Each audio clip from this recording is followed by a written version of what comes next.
What's the problem? We got a problem. We are live. We are live. We are here. On time. Ready to get cooking. How are you doing, Vune? Good to see you today.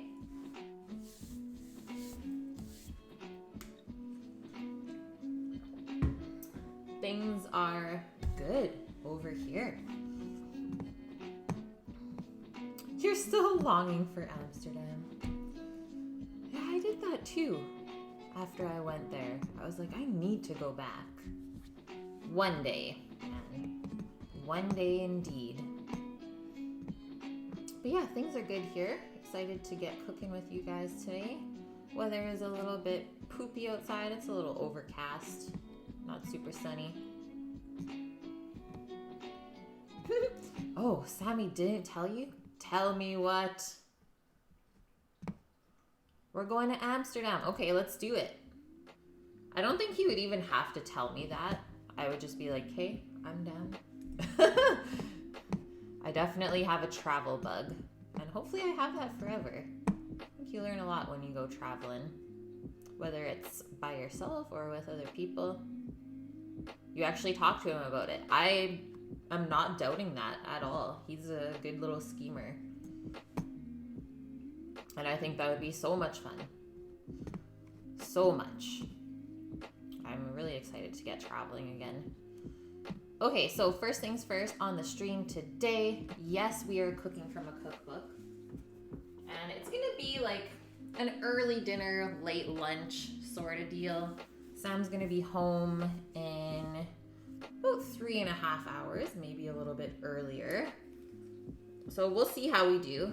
I think that's gonna be the perfect amount of time for us to make our bread dough and have it baked off and ready to go. The rest of the meal, not super difficult today. Chicken salad, pretty easy to make. It's kind of like an old school thing. Definitely something that brings me back to childhood. So we will kind of marinate our chicken up for that. We'll take a couple extra steps to make sure it's really, really good. Because when you have that simple kind of meal, you want to make sure that you nail every single component of it. So this is a book that we're cooking out of today. I've had this one for over a year now. Good old Anthony Bourdain. And Sammy actually picked this recipe.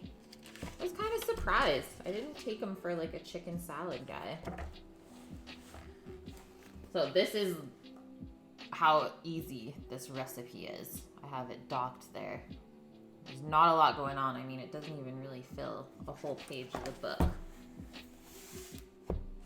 So we'll go through that a little bit later. Very important first, though, that we do make our bread dough because it will have to proof for 2 hours minimum before we bake it, and it will take usually around half an hour to bake a loaf. So let's get going on that.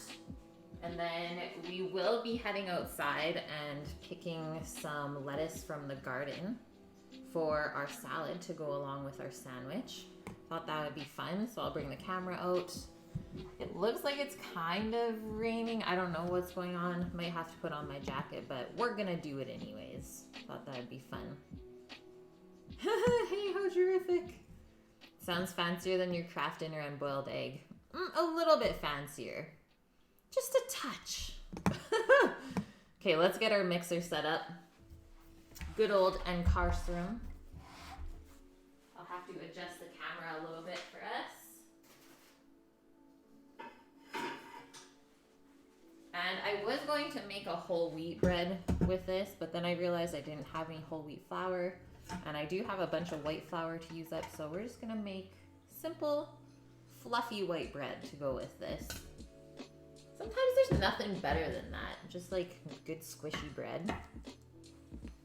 Especially when you make it yourself. Hey Mikey, welcome in.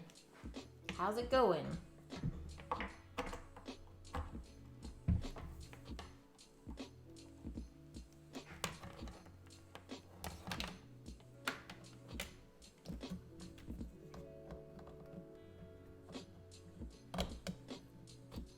Plugging things in blindly.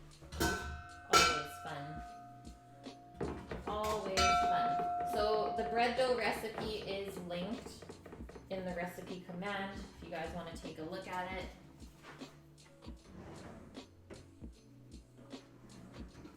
I have made this one on stream before, and it did turn out really good. But I think I can make it better this time. Oh yeah, you had your day off. So did you have your beach time with Doggo already? Because that sounds fun. I don't think I'm gonna get to the beach today. Sam and I are supposed to go for a bike ride later after stream though.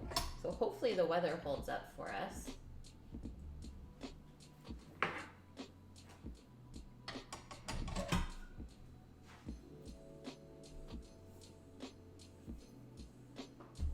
You did, you went to the beach today. Awesome, so you had some good weather then. Okay, I'm gonna crank this. Crank it up. So you can actually see inside the bowl.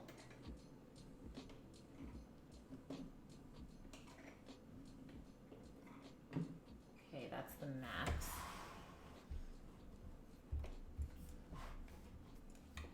I think.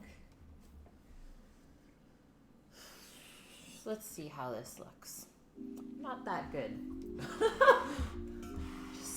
Just being honest there, not that good. That's pretty good, I think. I think you'll kind of get the gist of how it's gonna mix in there. Been really warm there today, 14 degrees, nice. Is that in Fahrenheit, Mikey? Okay, so I'm gonna start to get all of our ingredients out.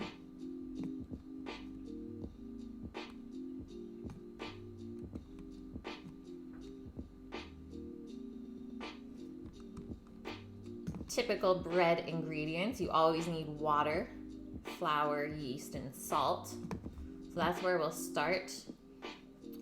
This bread cheats a little bit. They use some honey for a sweetener to help feed the yeast, and that way you don't have to proof it for as long, so it'll rise quicker. There's also a little bit of butter in here, which is gonna help keep the dough really nice and soft, as well as dried milk powder. So there's a couple of little secrets for you guys to help make like a really soft white bread. Whenever you're adding something that has dairy in it, you're always gonna get a nicer soft crumb, nice and spongy compared to something that would be dry and crumbly. So I always like to start making my bread by mixing lukewarm water with the yeast and the honey. Kind of start to activate the yeast, wake it back up. A good temperature to keep in mind for your water is somewhere around 90 degrees Fahrenheit, but you can go anywhere between 85 and 100. You don't want to go lower than that because then the yeast won't wake up, and you don't want to go higher than that because then you'll actually kill the yeast and it won't do anything. Celsius, probably 14 degrees Celsius. That's not that good, but I guess you can do a beach day if the sun's out. Okay, and I am using the gram measurement for this. And that's why I like this site called King Arthur Flour. Whenever I'm making bread, they have options so you can choose to measure in volume or ounces or grams. I always choose grams because weighing out your stuff when you're baking is always the most precise. And that way it'll kind of limit any risk of things going wrong. Let me just turn this back to this for now while we measure stuff out. So first things first, water and yeast and honey.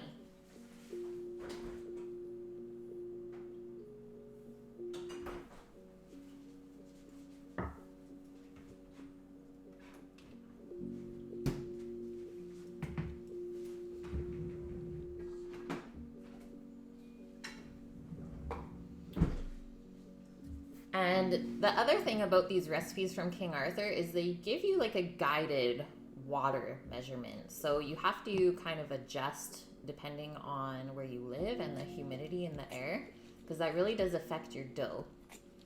So if you live in a more humid area, you need less water. If you live in a drier climate, you can use a little bit more water. So we'll use the less amount of water, so somewhere around 310 grams.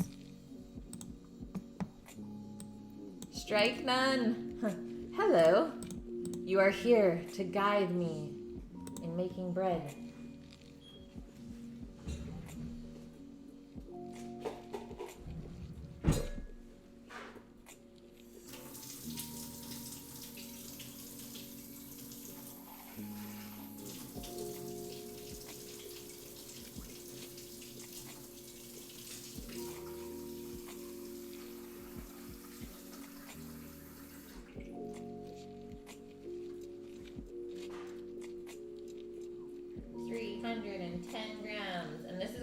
One loaf of bread.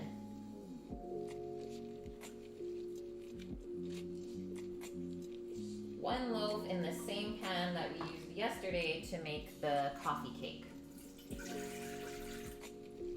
Okay, there's our water. That's a Sammy. Yay, your head doesn't hurt anymore. That's awesome. So the yeast is still measured in teaspoons. We need 2 1/4 teaspoons of instant yeast. This is what I use. Fleischmann's traditional. So it's not the quick rise.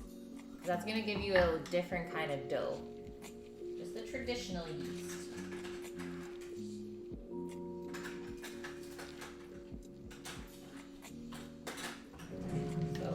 Is our 1/4 teaspoon, just right into the water. 1, 2, 3. And then you'll start to see our little yeast balls expand in the water. That means they're waking up, they're starting to get active. Definitely want to see that. It might even get a little bit frothy in there. Some bubbles might start to form. Okay, 32 grams of honey. And then we'll just give that a little mix. And then we can start to add in the dry ingredients. Strike 9, you always shoot for more water, and you can just add flour on the mix if it isn't right. That is so smart. That's actually a really smart way to do it. So it's always harder to mix if you don't have enough water. But yeah, it's way easier to just add a little bit of flour if you find that your dough is too wet. Because if your dough is not wet enough, then like your yeast won't even fully dissolve in the mix. I know that's happened to me before.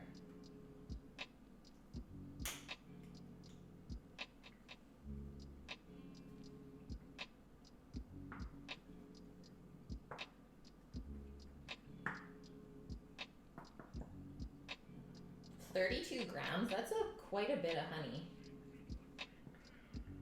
Like 2 tablespoons worth. Loco.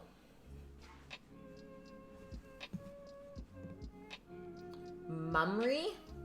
Hello, how are you? Yeah, 1,000 times easier. I agree.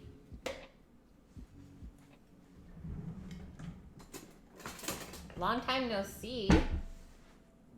It's been forever. How are you doing?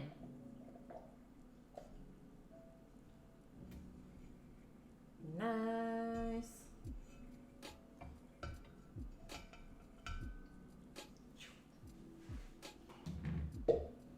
Okay, so just give that a little mixy mix.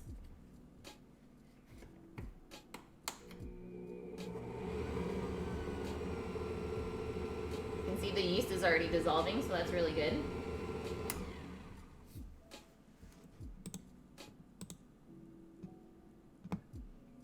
You don't know how you're doing, just focusing on your music career? That's awesome.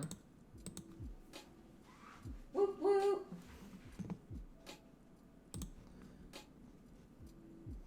Okay, so next up, we can start measuring out our flour and our dried milk. And I'm not going to add the salt until the very end, because salt and yeast are not friends. So salt is like a yeast inhibitor. So if you add those at the same time, not gonna get as good of a rise as if you add your salt kind of near the end of your mix. So 35 grams of dried milk powder.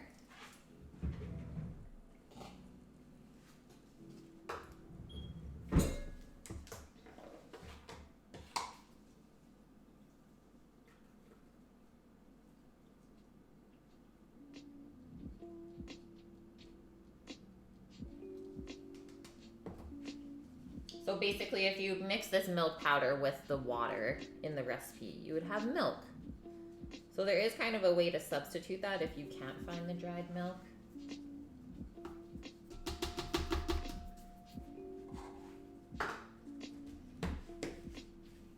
I think I've done that before.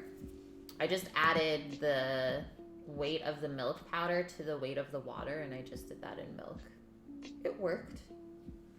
You can say that. It's a little bit scary, but I did it. I was like, oh no, don't have any dried milk. Okay, so all-purpose flour is what we're using. The good old cheap stuff.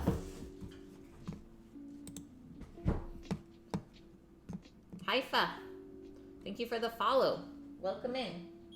And we need 482 grams of flour.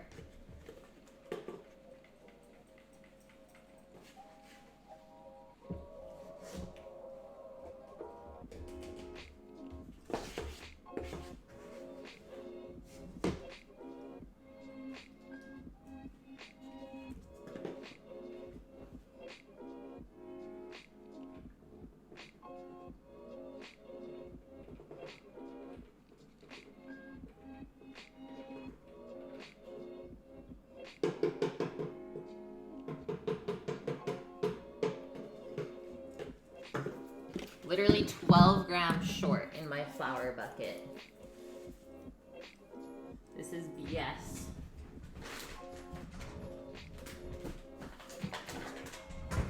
So you know what? I'm just gonna add it in a little bit of buckwheat flour. 12 grams of buckwheat flour, I don't think that'll affect us too much. Maybe a little bit with the elasticity. Okay, there we go. So going in.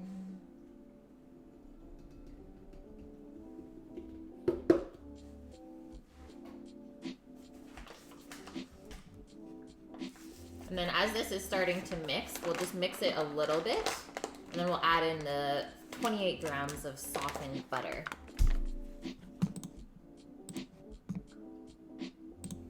Can we get cake yeast in stores up there? I have not seen it. We used to get it at work though to make the pizza dough. The live yeast. And I do really enjoy working with it, I have to say. Okay, little mixy mix.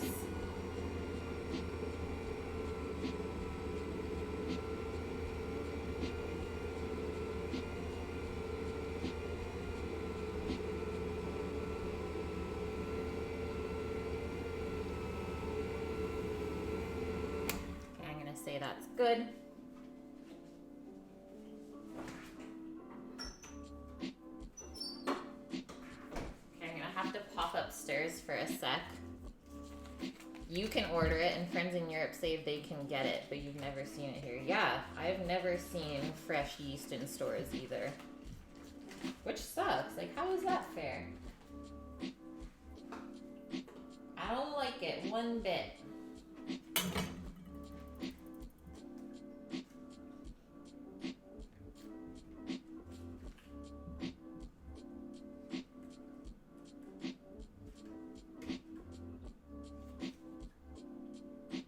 Gonna go soften this butter.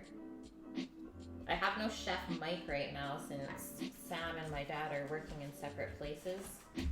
They both need a microwave to heat up their lunch while they're out at the job. I sacrificed Chef Mike.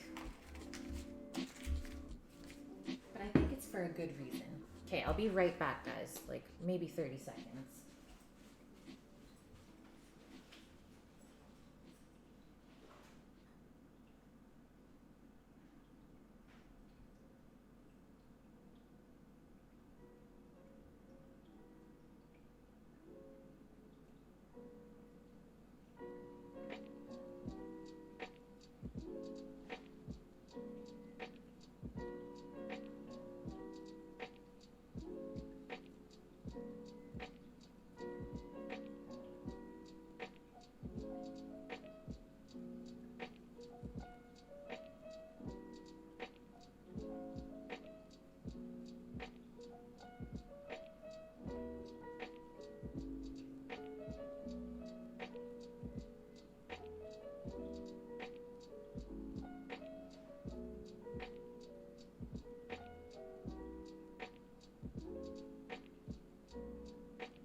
I'm here.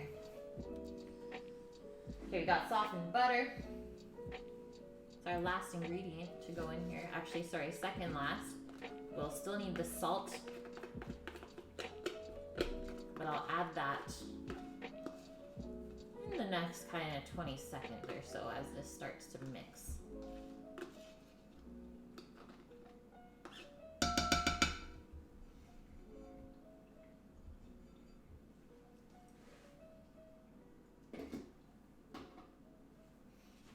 Let's do this.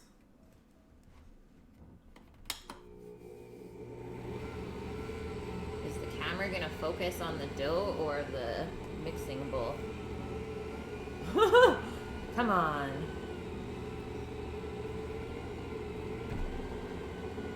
The bowl is too shiny, guys.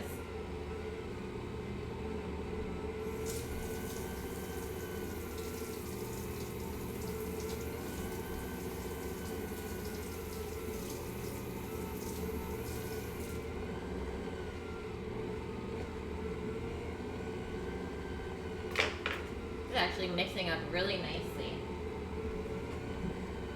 Yeah, the bowl is mesmerizing dough. So 1 3/4 teaspoons of salt.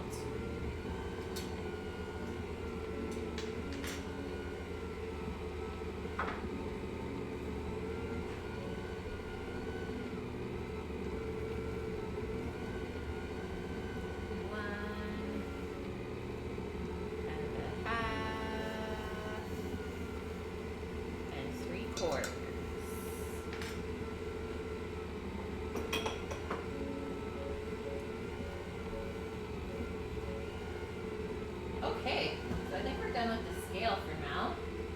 Start to put our ingredients away as this mixes.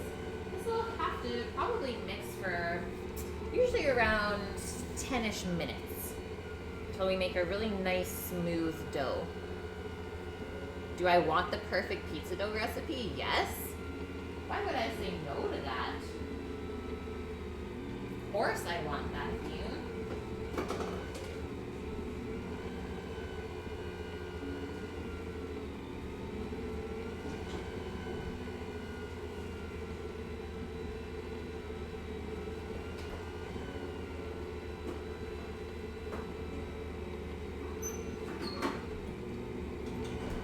So once kind of all the dry stuff has been mixed in, I'm just going to start to turn this up a little bit.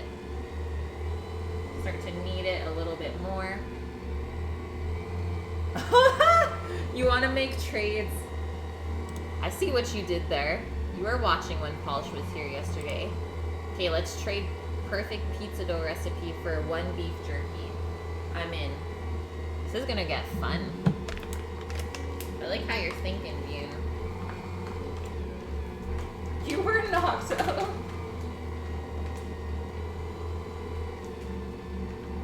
Well, then that's just a coincidence, I suppose.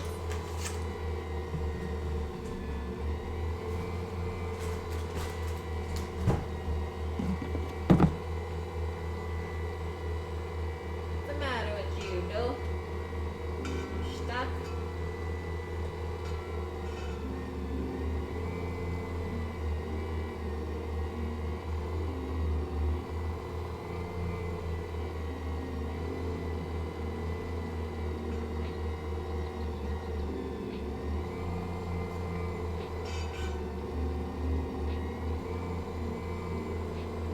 Around and around she goes.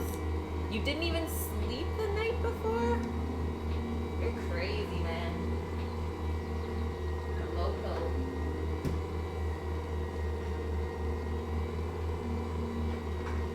Man, if I did that to myself, terrible things would happen. Terrible, terrible things.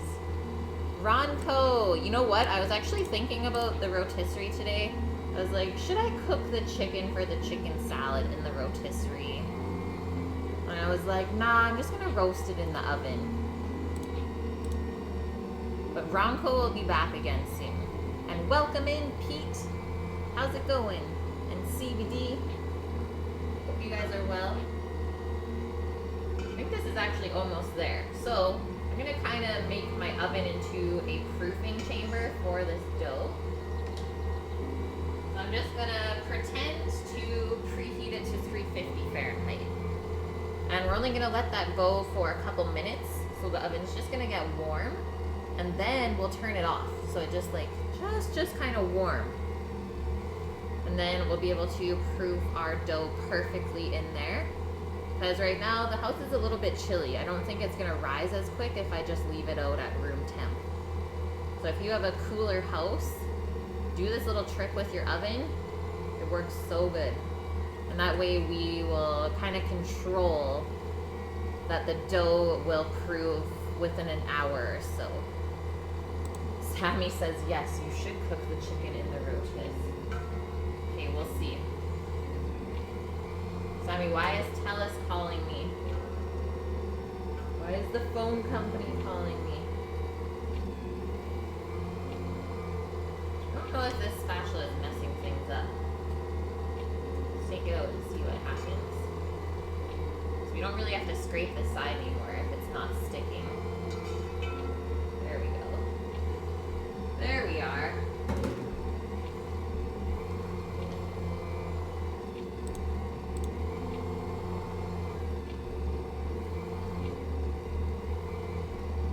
Then it likes to climb up on the hook.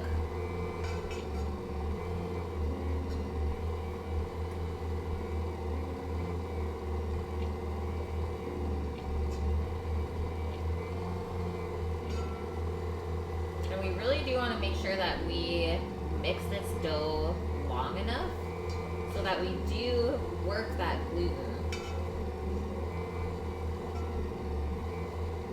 That way we'll just get a better structure to our bread when we go to bake it later. You don't want to rush this at all.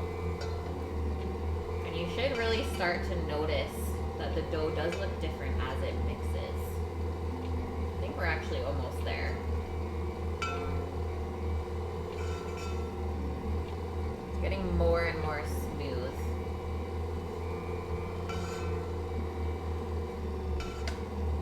I'm gonna check this oven. Perfect. So just turn that off now. We got a little proofing chamber set up. A little controlled environment.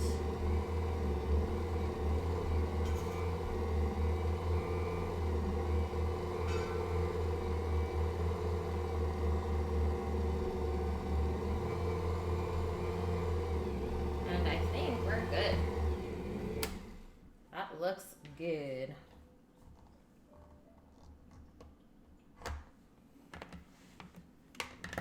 You DM'd the recipe. Yes, Bune. Thank you. Excerpt from your recipe instructions. Let the yeast sit in the warm water until you hear tiny screams of, I'm awake. I love that. If only the yeast talked to us, Bune. If only.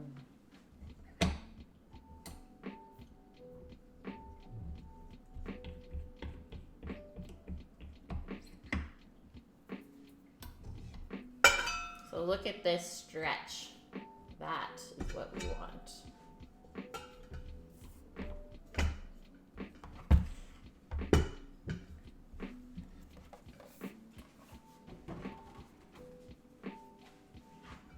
Alrighty.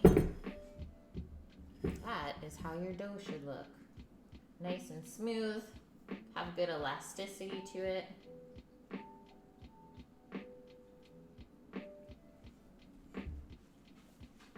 That's a good one. That'd be real good. Yeah, it's important to do stretches. So I'm just gonna form this dough into a ball. It'll proof better that way. This is the first bulk proof is what they usually call it.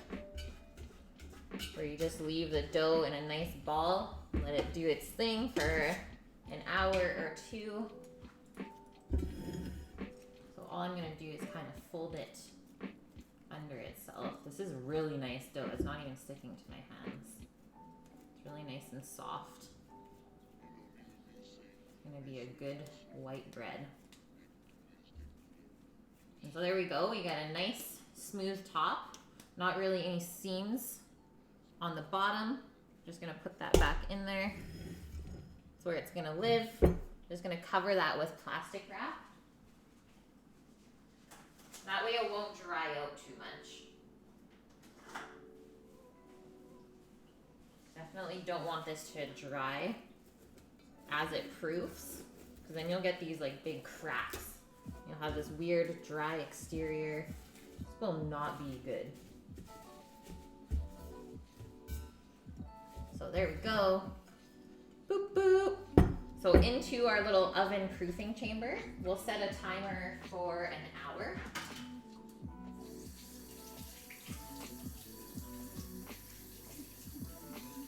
And then after that hour, what?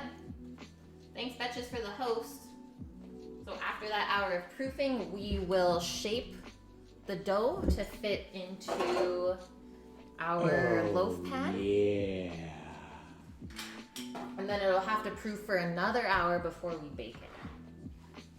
So this is the hardest part. Mixing the dough properly, we're good. Good to go. Going back down. Somewhere around there is good.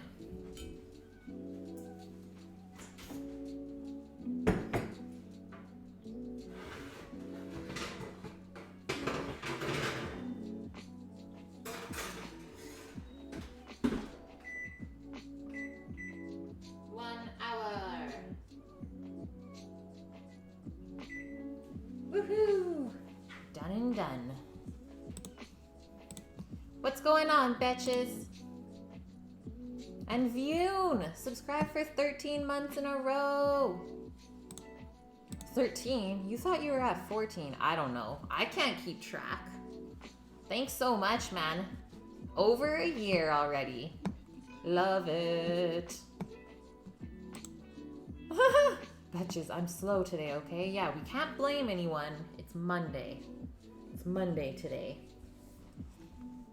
Okay, so next up, we're gonna do a little bit of chicken butchery. I have a whole chicken that we're just gonna break down. We're going to take the breast off of the bone. We're gonna take the legs off and the wings. And we're going to marinate it with, I think, like lemon and herbs. Maybe some olive oil and stuff like that. Keep it nice and fresh. Because I'm gonna add some apple into the chicken salad. I don't know if you guys have ever done that before, but I really love to add some sort of apple in a chicken salad sandwich for like crunch and freshness. Zobo Cat, what's going on? This channel is your longest sub streak. I love that, Vune. Oh, I so appreciate that. Makes me really happy. Okay, chicken time.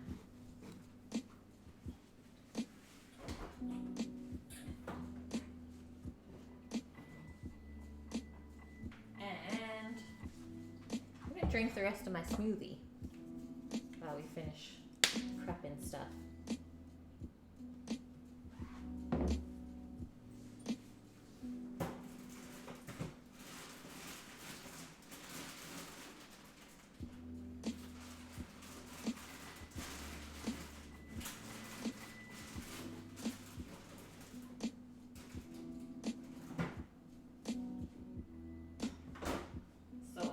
Garlic and herbs. Sounds delicious. Grab a nice lemon oat.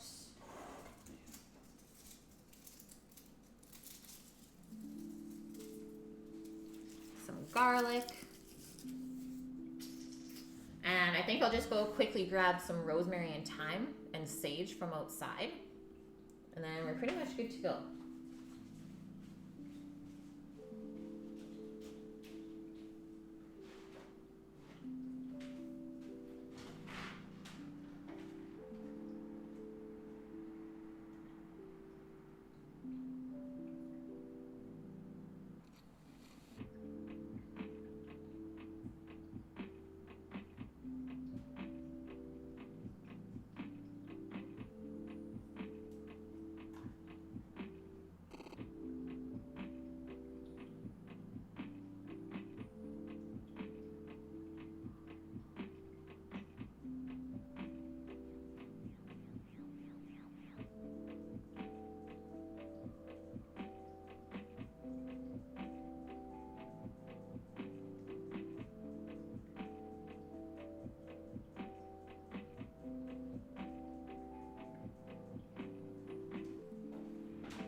ahia.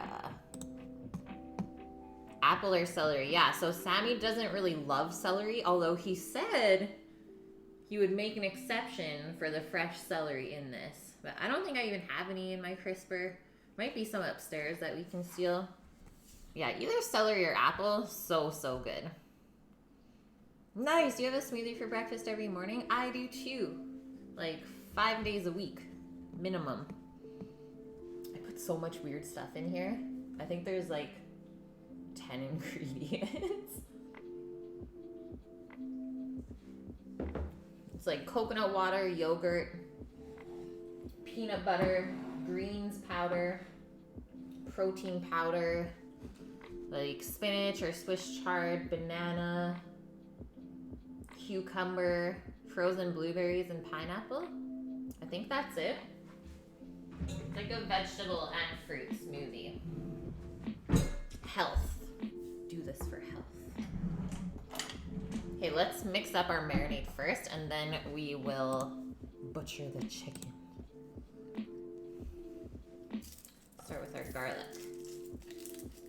Make it nice and garlicky, and that way we won't have to add any garlic into like the, I guess, dressing for our chicken salad later. I feel like the garlic will taste better roasted with the chicken here. So we'll go with these nice 3 cloves. Zobocat, what do you put in your smoothie?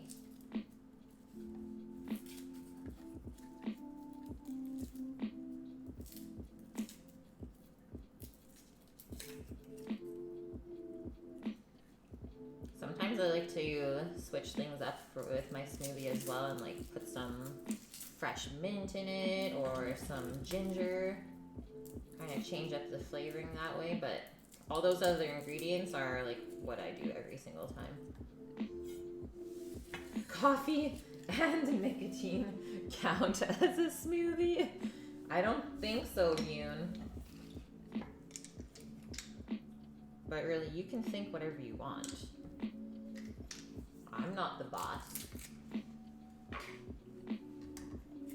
Your usual is banana, carrots, orange juice, yogurt, yogurt, spirulina, spinach, kale, frozen berries, or pineapple, bee pollen, and chia seeds. Wow, yours is like maybe even healthier than ours is.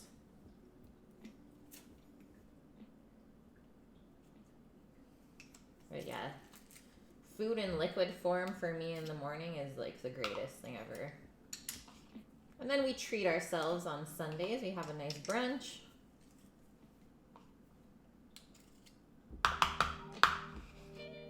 But that smoothie is really important for keeping me energized at work during the first part of the day when we're prepping, making lots of stuff.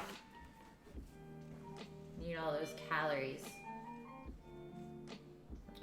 Yeah, I mean, well, if that doesn't count, then I guess I don't have smoothies for breakfast. You should start, Mew. I'm gonna put some lemon zest in here, and then we will put some juice as well. And the lemon juice will actually help to kind of soften up the chicken, make it a little bit more tender.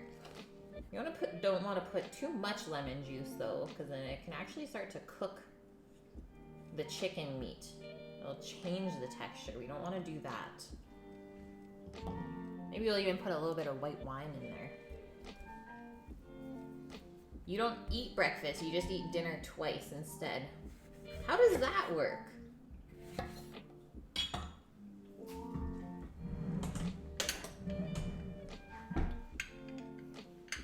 Bee pollen is like crazy expensive. We make a bee pollen butter at work to go with our bread, for our bread and butter, because my chef's parents have a honey farm. He grew up on a honey farm. So we get bee pollen too. I don't know exactly what it is either, but it is supposed to be really good for you. All of the bee things.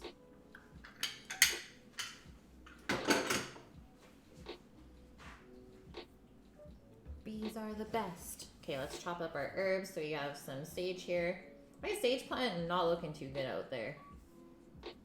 I don't know if it's just kind of restarting after the winter time or what. But it looks like it's dying. Dinner twice. Eat a bit of dinner, save the rest, don't sleep, get hungry, eat leftovers. Okay, I thought that's what you kind of meant. That's how I eat my breakfast. Well, at least when I'm at home. I usually like drink half of that smoothie because it's so filling. I leave the other half to like have at lunchtime. That's what I'm used to doing at work anyways. So I try to keep around the same schedule while I'm at home as well. Otherwise my body would be like, what are you doing? Why are you doing this?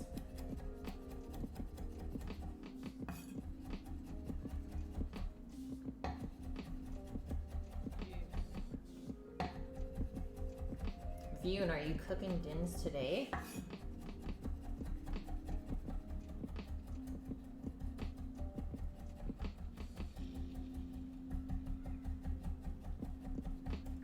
You already had dinner. What was it? Tell me more, tell me more. Chop up our time. We got time for that. Some simple burgers topped with avocado and French cheese. Oh, yes. You just reminded me that there's avos in the fridge. I'm totally making guac tonight. Guac and chip snack. Yup, yup.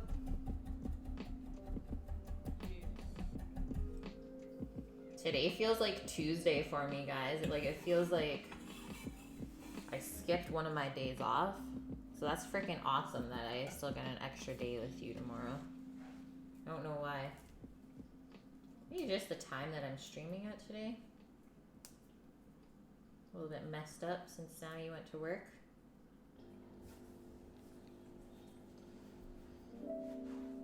Some fries too, nothing too exciting. Man, you can't even go wrong with that though.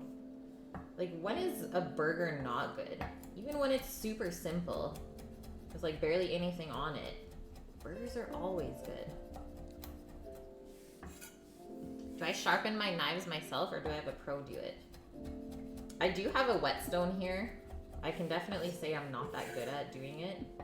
That's my own fault though, because I don't really practice that much either.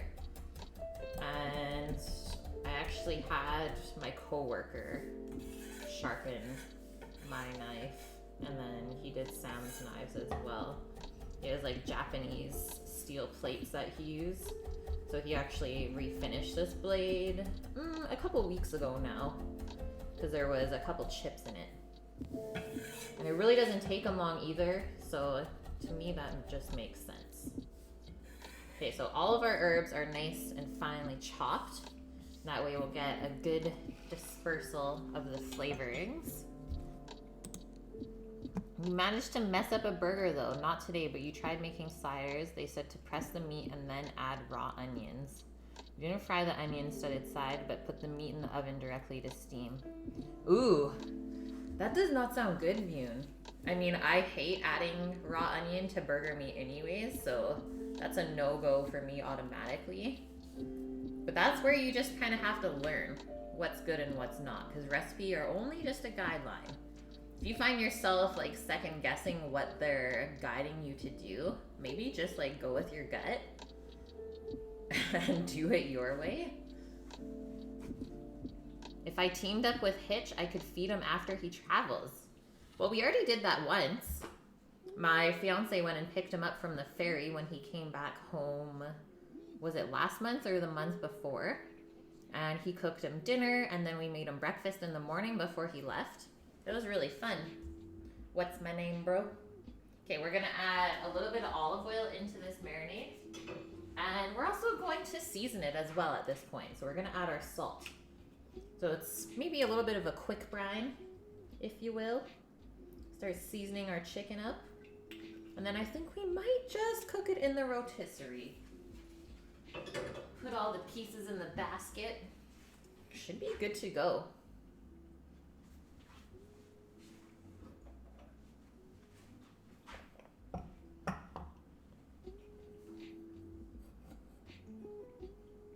You would fatally cook for him. Yes, dog. Fatally cook for him. So I'm just guesstimating the amount of salt that we need. That looks about right. A couple teaspoons. What's going on? Did I get hosted? I didn't see anything. I saw a Betches host. Holy shit. 119 viewers. Betches, were you streaming? Or maybe Hitch has me on auto host.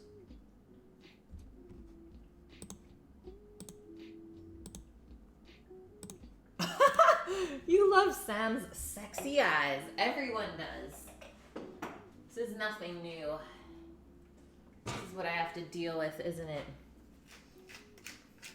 I actually highlighted that VOD was name bro, so if you go into my videos, you should be able to find it pretty quickly. Okay, salt and pepper. Let's mix this up. I'll set it aside and do a little bit of chicken butchery.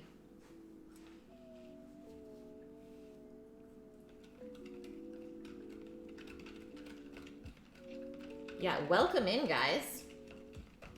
Cooking a late dinner, or sorry, late lunch, early dinner. Chicken salad sandwich.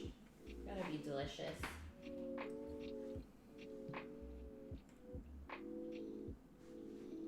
Oh, that's awesome. I'm glad you were able to catch it. We had such a blast on that trip to New York. Can't wait to IRL stream a little bit more with everyone. Okay, chicken time. Just need my boning knife. Maybe we'll run it over the steel.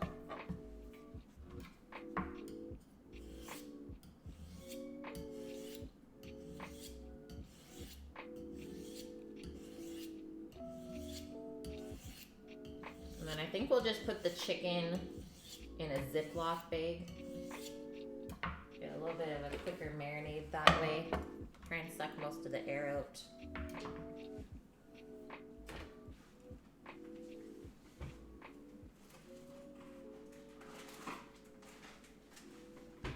And we're totally gonna keep the carcass.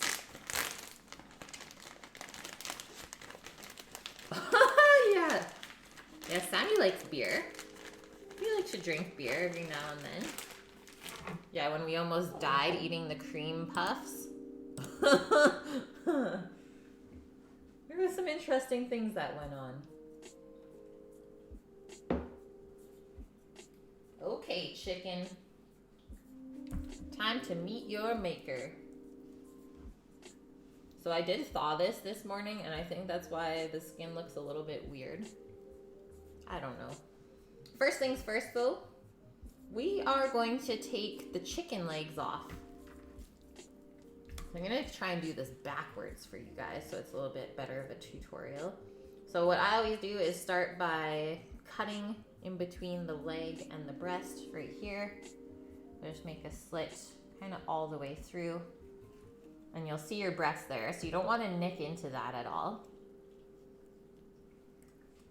And just let that open up. Do the same with the other side.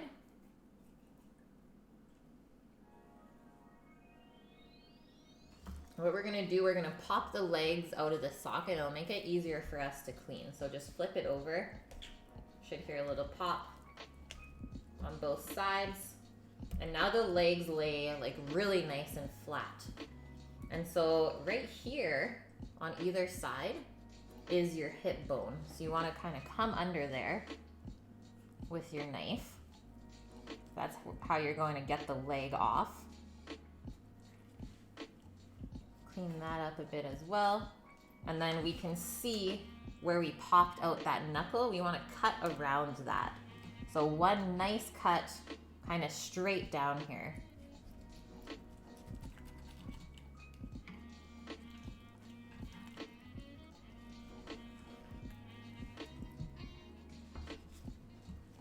Then got a chicken leg. Boop, boop. Yeah, the bone pop, never really an enjoyable thing. I don't really like the sound of it either. You're gonna go vegetarian at some point. It's like, I don't know. It's definitely a thing I've thought about as well, but I just don't know if I could do it. Like, I always really try to eat responsibly when I do eat meat. I don't really feel like I eat it in excess too much, especially not at work. Like, half the time we already eat vegetarian at work, so I feel like I need to kind of eat more meat when I'm at home. I don't know, it's an interesting thing. I'm just gonna trim off that piece of skin. So now we're gonna take the breasts off. So the breastbone runs right down here, so we're gonna cut on either side of it. You can see right here where it is. The older you get, the more you dislike the smell of raw meat. Yeah, maybe at some point, after I've cooked like mass amounts of meat in restaurants, maybe then I'll consider it. But I kind of went opposite. Like when I was young, I could not even touch raw meat. So I've really grown that way as a chef.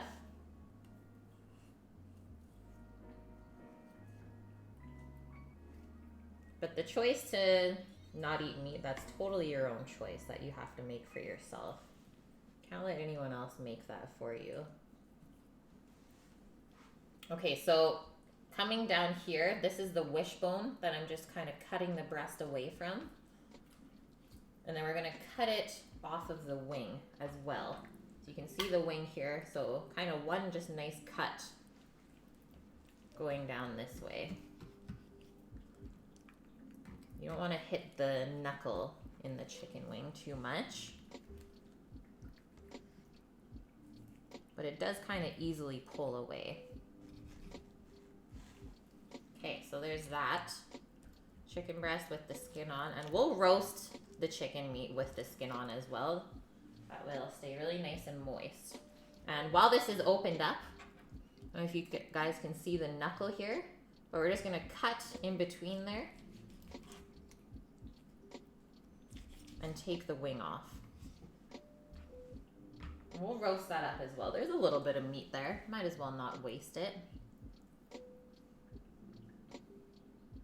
That's one sharp knife. Do I sharpen it a lot? Not really. And honestly, this knife, not that expensive. I have it linked in the Amazon Blacksmith on my page if you want to check it out. I think it's maybe around $30, $40.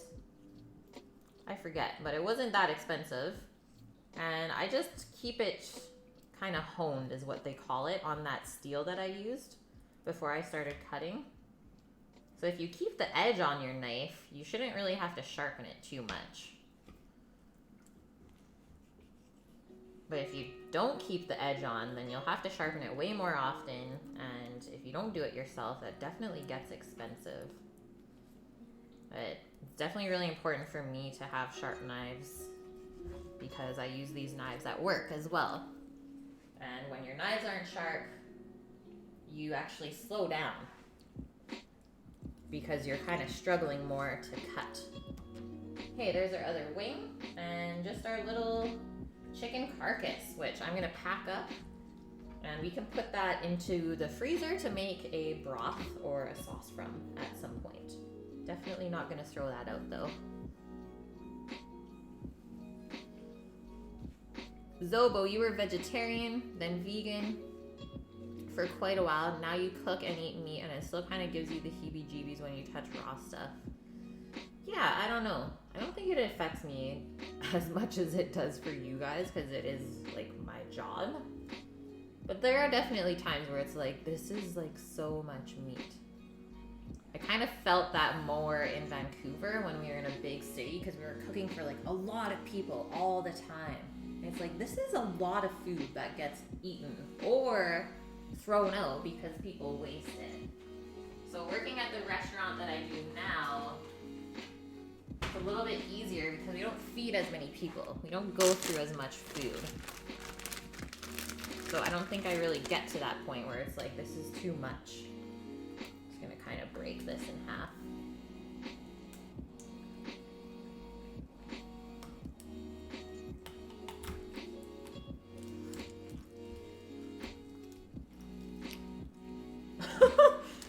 savage, savage things.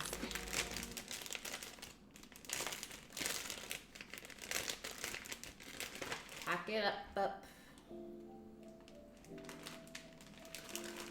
Get in the bag. Okay. I'm gonna wash this stuff. Give it a little disinfectant. No one wants salmonella.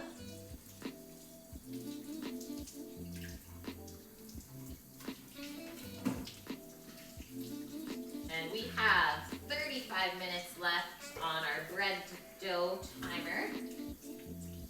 We're doing pretty good.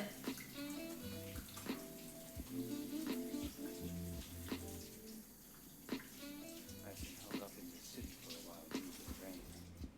Oh, I see. So as soon as it stops raining, you'll leave. Okay, there's our chicken. Another stop. Continue, please. I'll be able to stay here forever.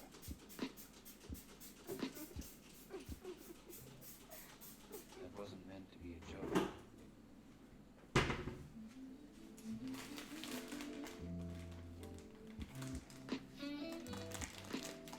Woohoo! Glad you learned something, Zobo. Thanks for hanging out. I hope you have a wonderful day.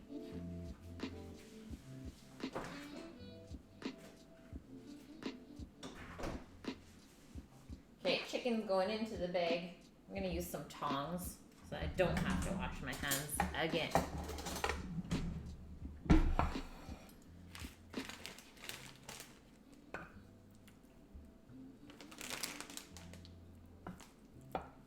This is gonna make quite a bit of chicken salad.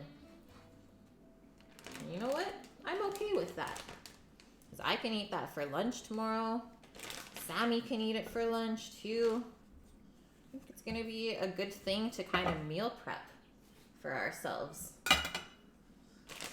Now, mix up our marinade. And that's going into the bag. Give that a little massage. And we'll put that back into the fridge. We want it to stay nice and cold until we cook it. And I think we can actually head outside, pick our little bit of greens for our side salad to go with our sandwich today.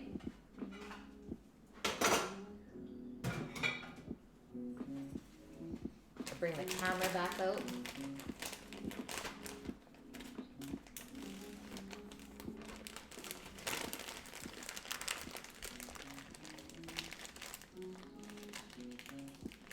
Okay, so kind of pressed all the air out of there. Now, just massage this around to make sure our marinade is nice and distributed, touching all of the pieces of chicken. And we'll maybe do that one more time, one more little massage before we go to cook it later.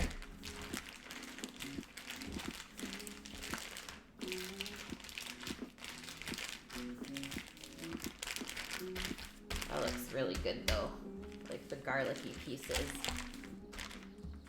Yum. I think I'm gonna go down with this one more. There we go. Maybe even more. After watching Hitch enjoy olives, you would like to give them another try? Yes! The best olives, in my opinion, are called Castrovilano or also Cerignola. So I'll spell that for you. They're a green olive, but they're really, really mild in flavor.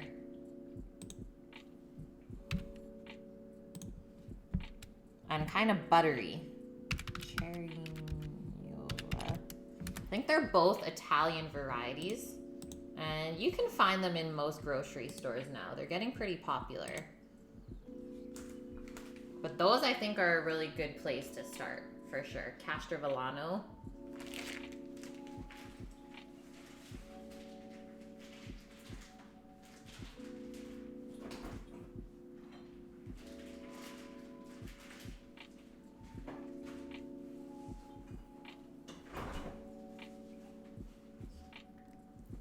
gonna bring that camera outside.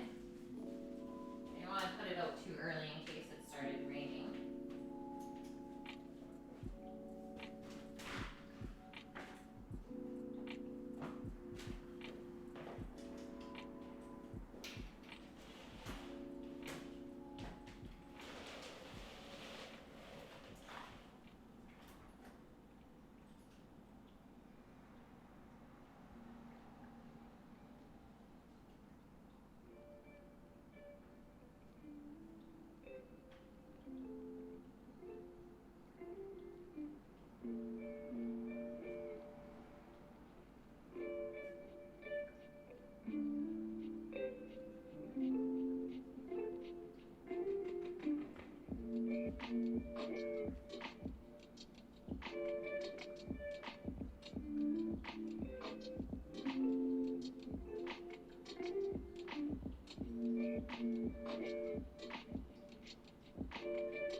Okay, let's see this. Let's see. Nice. Okay, that works good.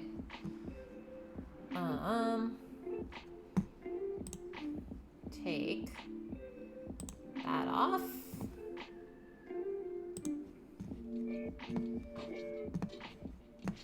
Grab my phone, and I will see you guys out there. I'm gonna try and turn on the mic for out there as well. So I'll be back out in like a sec.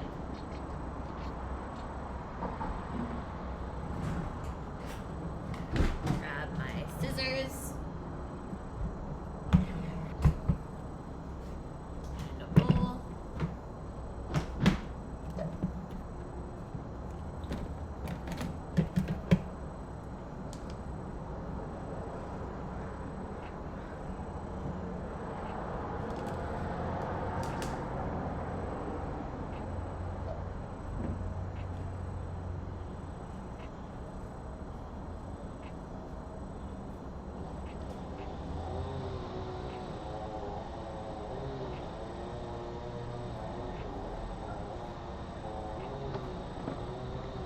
Hey, how is this? Whoop whoop. Great day. Let's do some gardening. Okay, so I have some lettuces here that you guys can see, so we'll pick some of those. I just have 6 heads in this bed as well that we'll pick from. Maybe do a little bit of trimming too. Any leaves that are kind of brown, I always just take off. That's kind of a waste of energy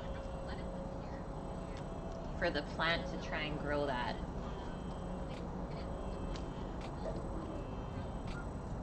How does that microphone sound, by the way? Is it a little too loud?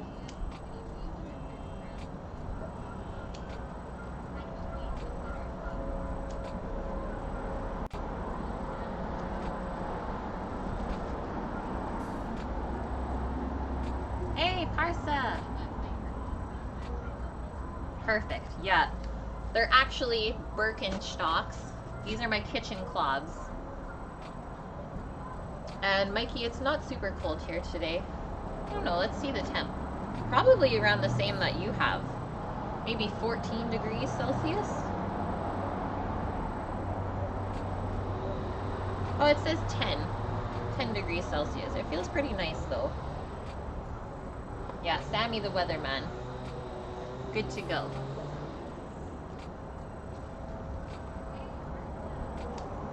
Look at those nice red leaves.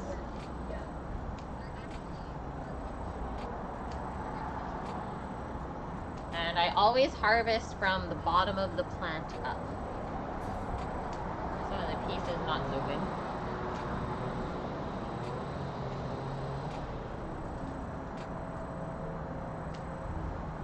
And lettuce regenerates pretty quickly, I have to say. Probably be able to harvest again next week. I just did, I know it doesn't look like it, but I picked a lot of stuff out of these greens as well yesterday. They're going crazy. I I live in Souk, BC, which is on Vancouver Island in Canada. Just a little town, actually.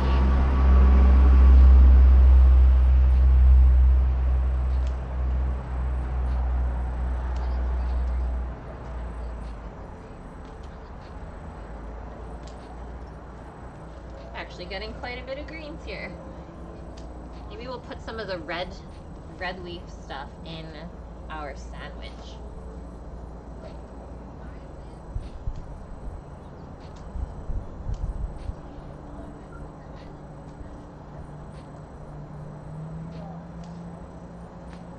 A couple of these leaves not so good.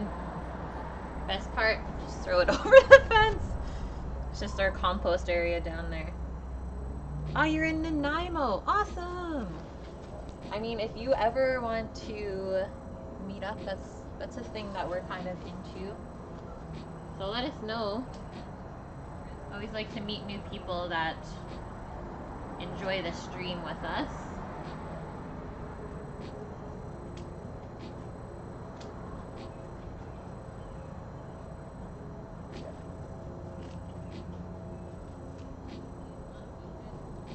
Okay, I think that's it for this side, but like, look how much we have already. And it is actually really important to harvest enough stuff off the plants so that they do regenerate. If you don't harvest enough, the plants will actually slow down in growth. So when you harvest, it actually makes the plant grow faster. Kind of doesn't make sense, but that's something I've noticed. Cow Sally, thank you for the follow. Welcome in. Are they planters filled with soil all the way down? No. So the soil's only about halfway. And then what we have under there is water. So these are self-watering planters. You can see here, I think, on stream. You can just see here. So we have one place here and one here where we can fill the bottom up with water. And so it waters it from the bottom up. And then on the end of the planters is a hole in the bottom so that if it gets too full of water, it will empty itself out. And this really conserves water here in the summertime when it gets really dry. And my dad actually built these, and there's lots of guides online. So he kind of just looked at a couple guides on how to build the raised garden beds, and so far so good. This is our second season using them.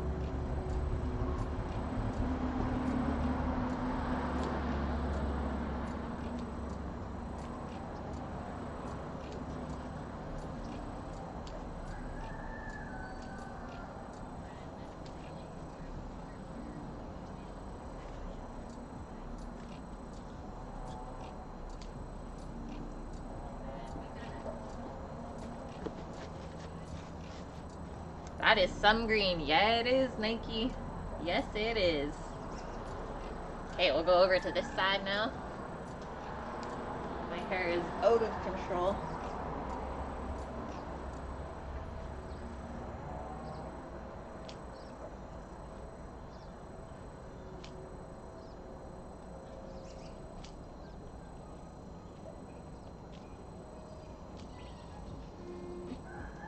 Ooh. Slugs, guys.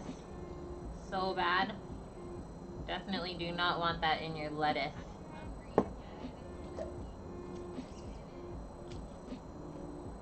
They're the worst.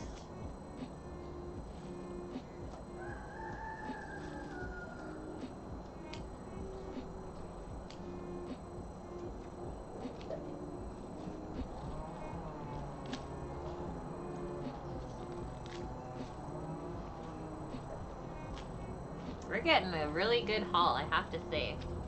I didn't expect to be able to pick this much lettuce already.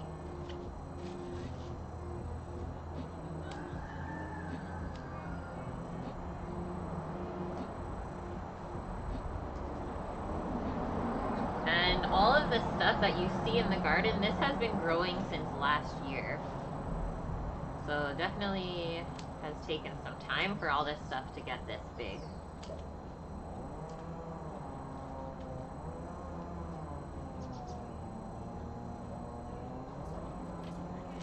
And we did have to keep the planters covered in the wintertime when it snowed, so that's why you see this.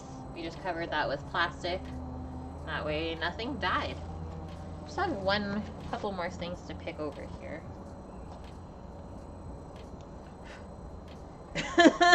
Hitch can come camp.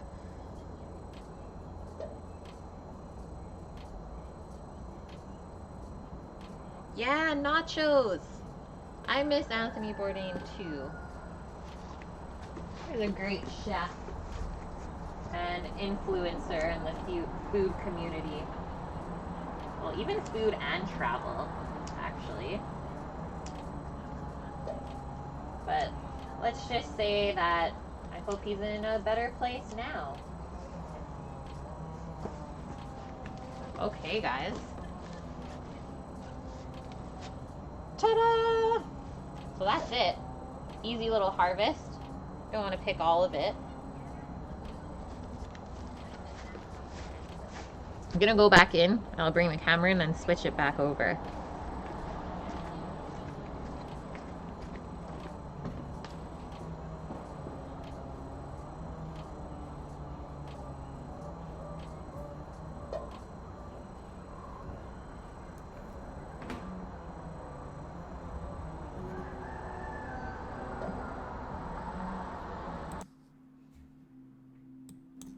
We're back.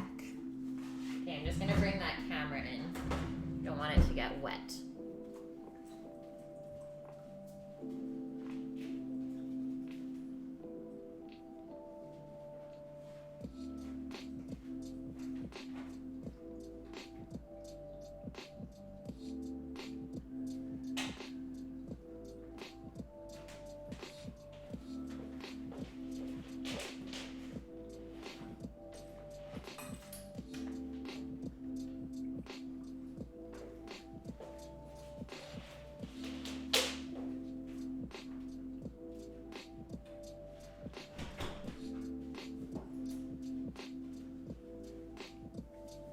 Washed all these greens up. And I think we can start to kind of prep our salad and our, lettuce for the sandwich. Are these shiny? They're a little bit shiny, hey? Yeah, usually when it's really sunny, it looks like it's almost glossy.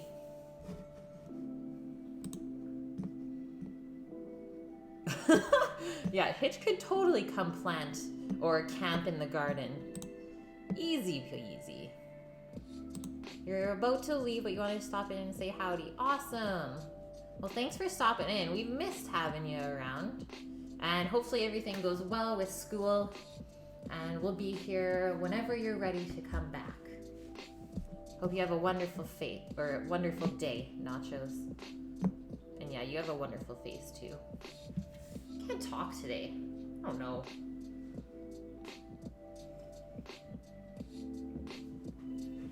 Okay, I'm gonna fill this up with cold water and then we're gonna dunk all the leaves in. That way all the dirt will go to the bottom of this and it'll be nice and clean, and then we'll spin all of the water off of the lettuce. Because if you don't do that, your dressing won't actually stick if your greens are too wet.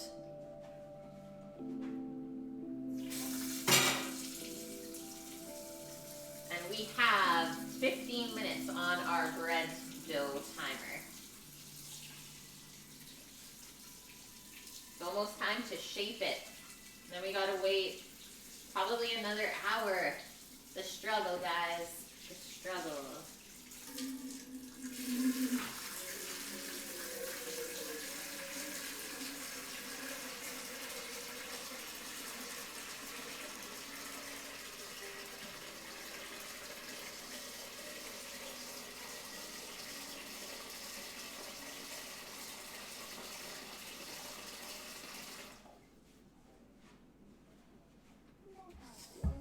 This. Nice. Nice. Wonder what kind of little bugs we're gonna find today in here.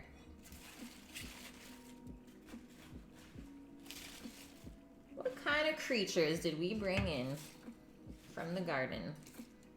Oh, always an interesting thing. So just do a little bit at a time. You can even just do one at a time to make sure everything's really nice and washed. No dirt or bugs, please.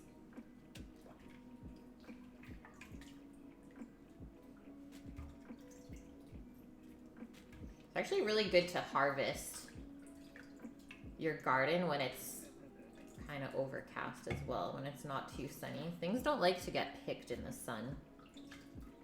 Kind of stresses the plants out.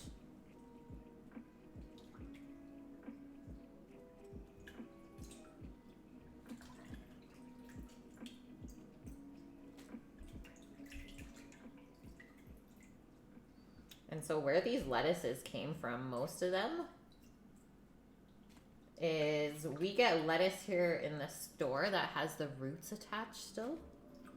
So what we do is we usually just cut off all that lettuce when we buy it, leave the roots still there, and just like a little bit of sprout of the lettuce attached, and we can replant it. And so it'll just keep growing. It's pretty awesome. You get like 2 plants in one. Sheer Raph, thanks for the follow. Welcome in.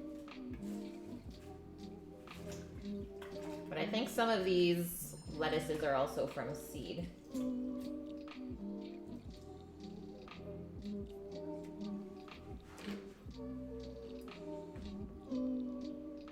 Gotta text my mom back real quick.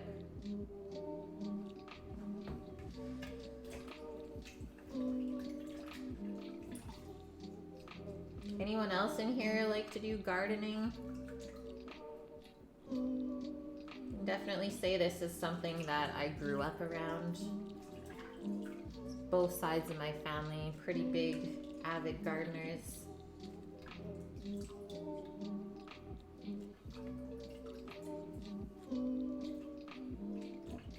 And I think it's pretty important to be a chef and know how to grow your own food. Yeah, washing the salad. Isn't this nice? This is really relaxing to me. Even just gardening is like something that really helps me stay healthy, gets me outside. How's it going today, Claire? Happy to see you in here today with us. Do I have any mods in chat still?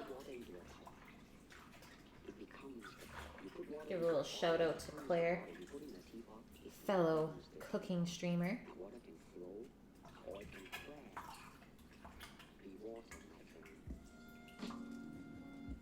Hey, Ryan. Did I miss you or did you just pop in here?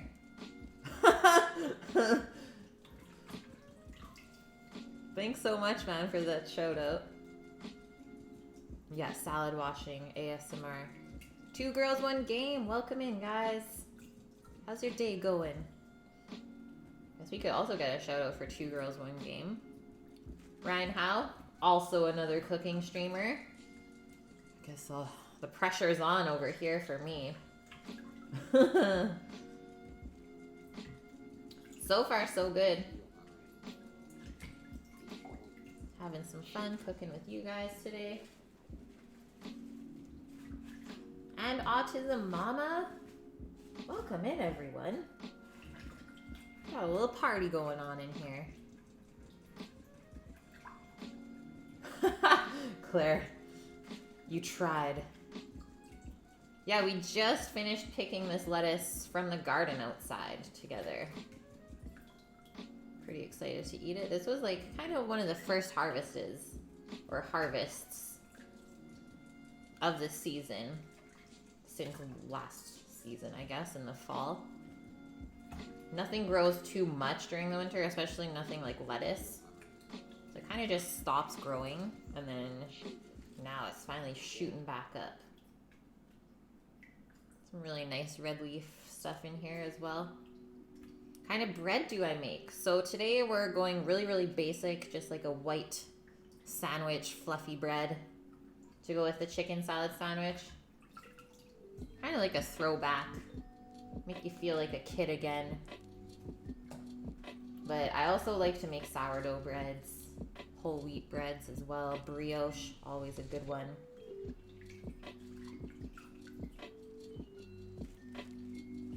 Yeah, gardening is so fun. I got some seedlings that are coming up as well. They grew so much yesterday and today already as well. I'll show you guys them in a sec here. Almost finished.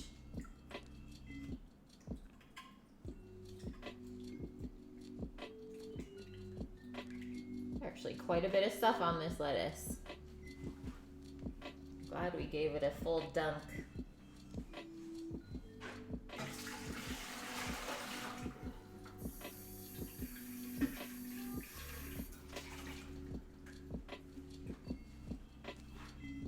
Okay, so now you can spin it. Take some of this out. We should show you how to make one of the planters. Yeah, that would be a fun one. I think my dad might be making one more, maybe for the potatoes. So that might be a thing, actually. We'll see. But so far on the other side, no more planters. There's no more room. Yeah, the smell of bread baking is so good, Mikey. You make sourdough at home, Casali. You have a few favorites. I like to make the tartine, I think it's called country style sourdough bread. That's one of my favorite ones to make, but it takes so long when you do the no knead process. Okay, there was a lot of water in there. Look at all that we spun out. So if we kept that on the lettuce, the dressing would totally just like run off. Because water and oil are not friends.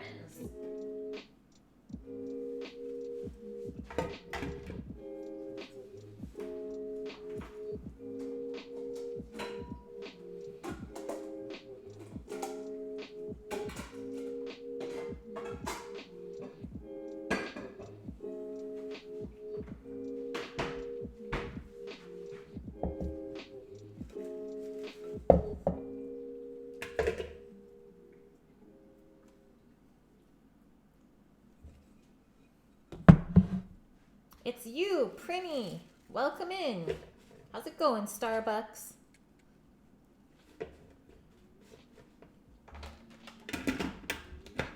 Thanks for the biddies yesterday again.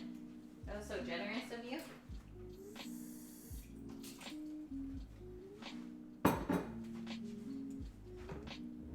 Give this a little spin. We're making chicken salad or some egg salsa. Yeah, chicken salad and egg salad.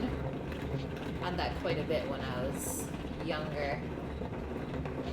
Today's chicken salad, cooking out of an Anthony Bourdain cookbook.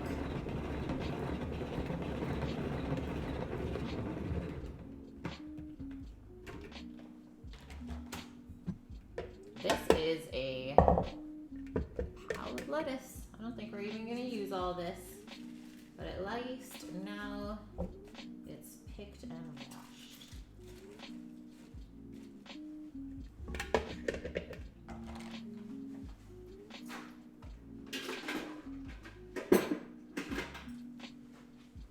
Might just cut all of it up.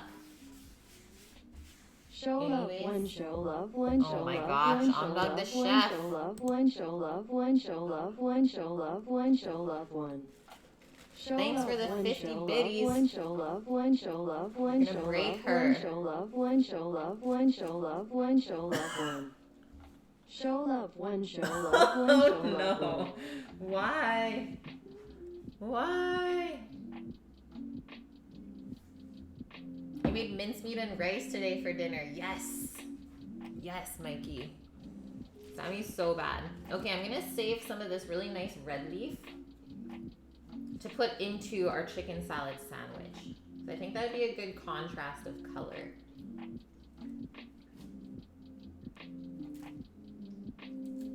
Pick some of the bad looking spots off.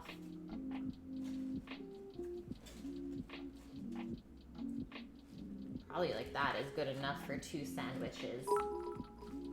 What? Starbucks? Fun fact from Reader's Digest say that the average Starbucks customer visits us about 6 times per month, if it seems low. They also show that a loyal 20% of customers go about 16 times per month. That's insane. I'll make mince meat out of his rear. Out of his rear? I don't even know the last time we had Starbucks.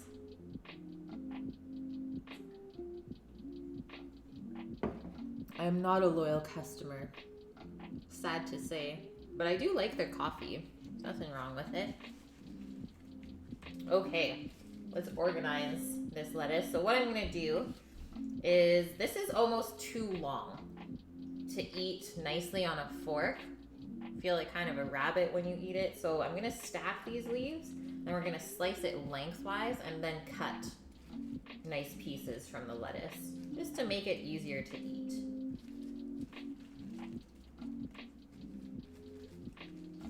Think about how your grandma would look trying to eat this stuff. You don't want to make Graham uncomfortable. Okay. So just like that. Just rough chop it. I usually go with like 1-inch thick pieces. You get a nice mix like that. But some of the leaves are nice and thin where we don't have to chop it down the center. Just depends on the type of greens that you're using. So those ones are all skinny. This one too. So we'll just chop that straight down. You will be a loyal customer and you will like it, Missy, when it's away. Because they have Oreo drinks now, and if you don't like that, well, oh well, drink up. It's summertime. I am Mr. Destructoid. Yeah, you're a Destructoid, alright. And I do love cookies and cream things. Thanks for the biddies.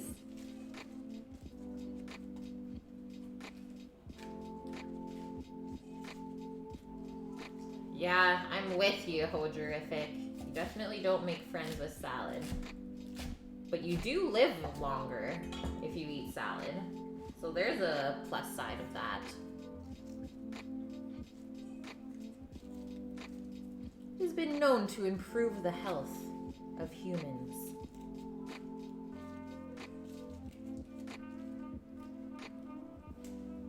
Thank you for taking that into consideration, Nike. Cannot show your biddies on stream.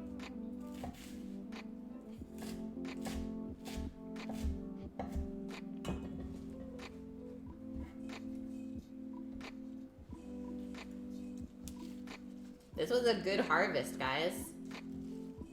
Can't believe how much we got. Jammy Heel, thanks for the follow. Who gifted you the sub yesterday? Was it Norge's store? I think it was Norge's store that gifted you the sub, Nike, with Pulse.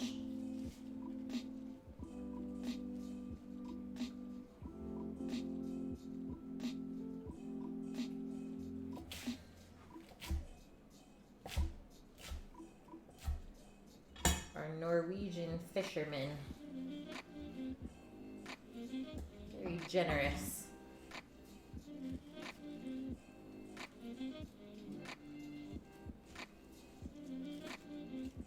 You need a tier 3 sub to see biddies. Fun facts. If you didn't know, now you know. Okay, we're almost there. The pile's getting smaller. I think it's gonna be time to shape our bread. Yep, 1.5 minutes until our timer goes off. What a perfect timing. Things are just rolling right along here.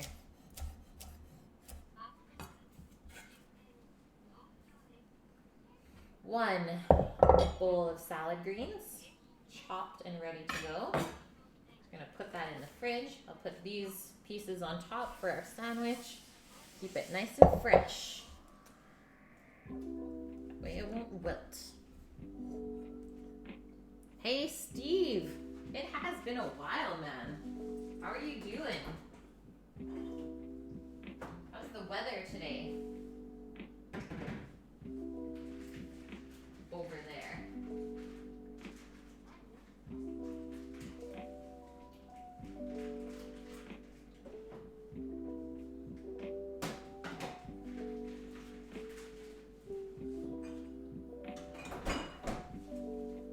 Okay. Holy. A bread explosion. Or the dough explosion, should I say. Look at that. That's definitely doubled in size. This is insane. It's so soft. It's like a little pillow. Just want to lay on it.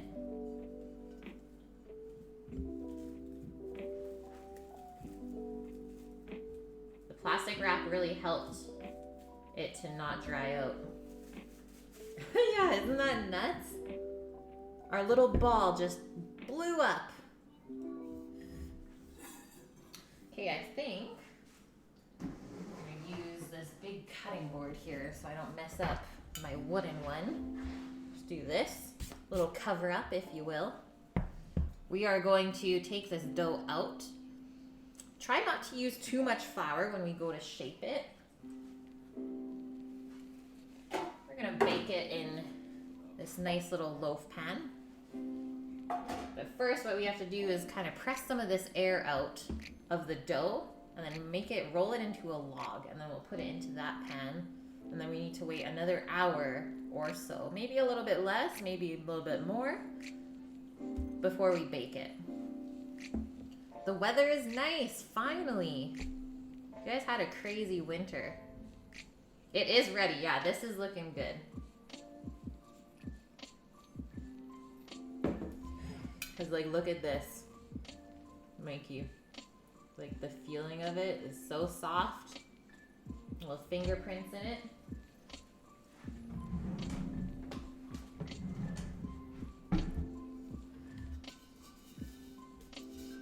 Steve, that's so awesome that you guys are having a good spring. I think you deserve that after the crazy winter. Although we even got snow out this way, so I think a lot of North America had a crazy winter.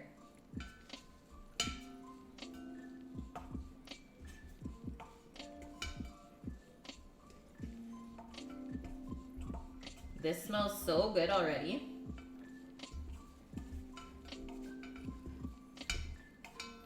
Smell the yeast. Okay, I'm gonna flip it down that way.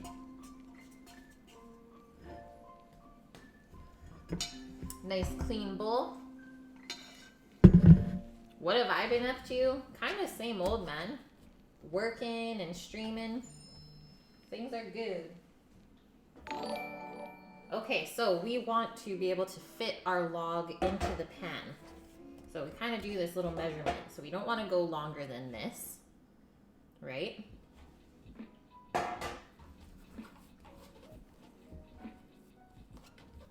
Go attack. Thanks for the follow. Welcome in.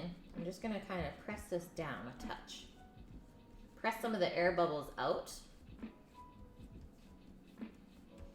AKA the yeast farts is what it really is. The yeast eating the sugars and the flour. Farting carbon dioxide. And now what we're going to do is we can just literally roll this up. So keep it nice and tight. You don't want any kind of bubbles in there because it will get trapped, and then that's when you have those loaves of bread that you cut into and there's a huge hole in the piece. You want to make sure that there's no air bubbles that get trapped in there. Even if you see some on top, you can just pop them. So just like that. And then if we look here, this is where the seam is. That needs to go on the bottom of the pan. And I'm not going to grease this or anything, as this this dough shouldn't stick. There is a little bit of butter in there. So that's our butter buffer, let's say. So that fits perfectly in there. And now we're gonna cover this with plastic again. Put it back into our little oven proofing chamber. And I'm gonna set a half an hour timer just because I feel like it's gonna proof faster.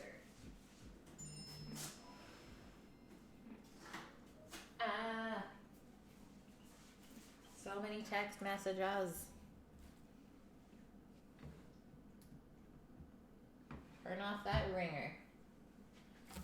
Okay, you want our plastic nice and tight so that our bread dough doesn't dry out. And that's that.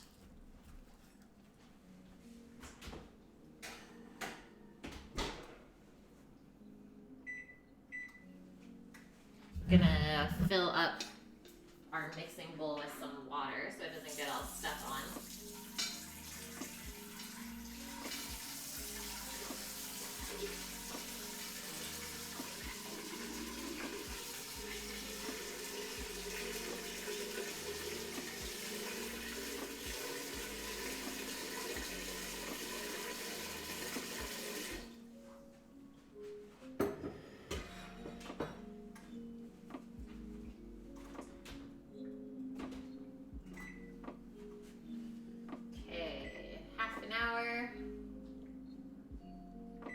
Good to go. Wow, that really didn't even make a mess. Easy mode. Some doughs will be stickier than others though, I will say that.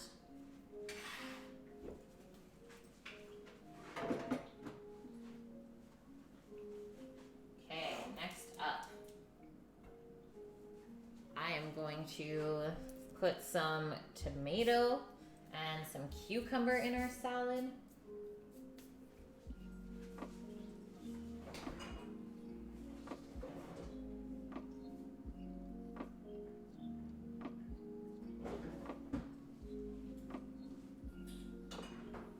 We can chop those up a little bit ahead of time. That way, when it comes time to build in our salad, it can be really quick. So we'll use all of this cucumber, I think. We're gonna slice it in half first, lengthwise.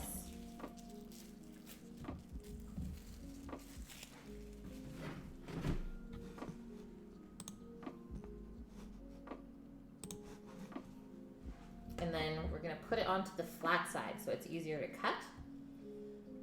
And I always like to just cut it in half again, lengthwise. And that way we'll get these nice chunks of cucumber. You want everything to be bite-sized so it's nice and easy to eat. Just like that.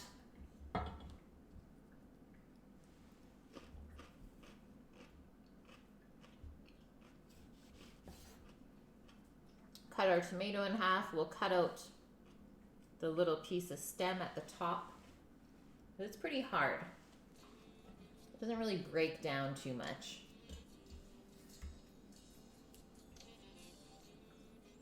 Especially if we're eating the tomato raw, definitely don't want that in there. So cut that out, and then once again, we'll flip it onto the flat side so it's easier to cut. I'm gonna make 3 slices lengthwise that way, and then we can make little bite-sized pieces of tomato. So 3 slices and then 4 across.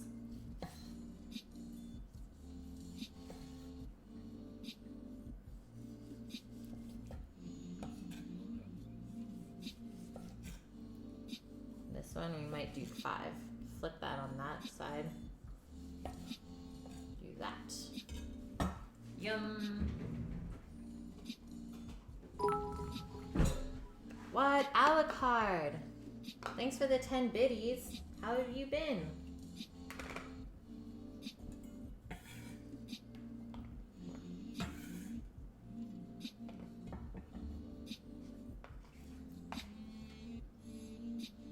Something weird on my cutting board. I'll give it a little wipe after this.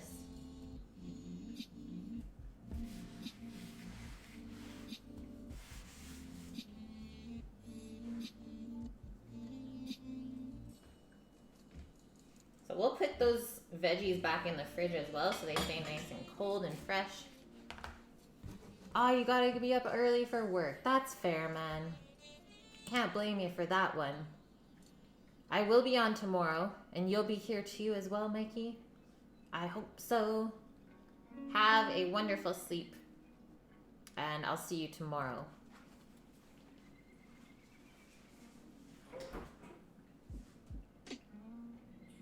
Let's check out our chicken that's marinating. How are we doing for time? 2:12. Sammy's done work in about 45 minutes, I believe. So this is looking pretty good. I think it's getting marinated pretty evenly. So I'm actually just gonna leave this out now. Let it kind of come up to room temperature, and that way we'll get a more even roast on it actually. Bye, Mikey. Take care.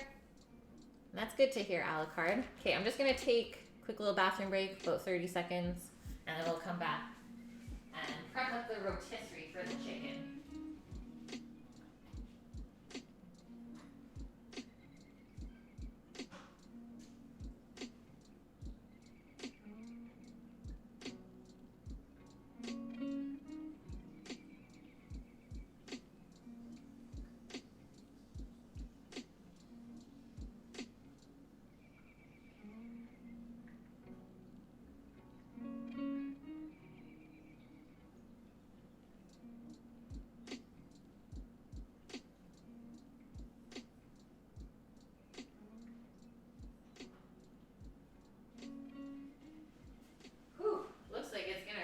Pretty soon here.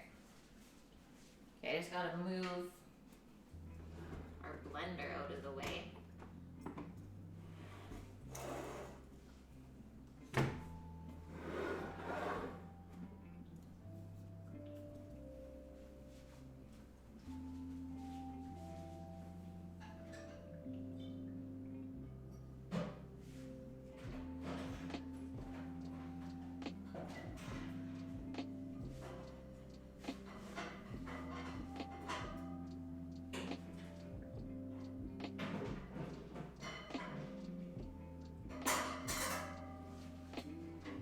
Here it is, guys.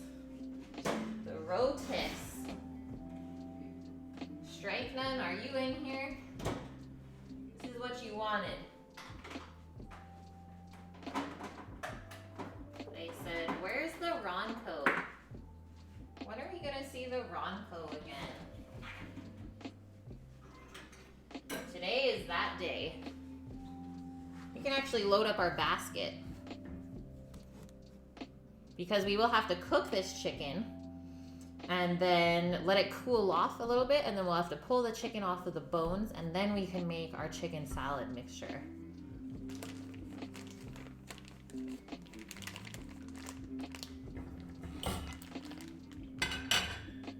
Put that like that.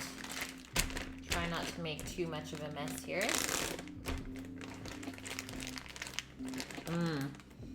Whew!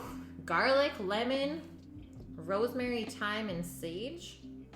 Smells so good. I'm gonna give this a little bit of a spray. I've been noticing it's been sticking a little bit.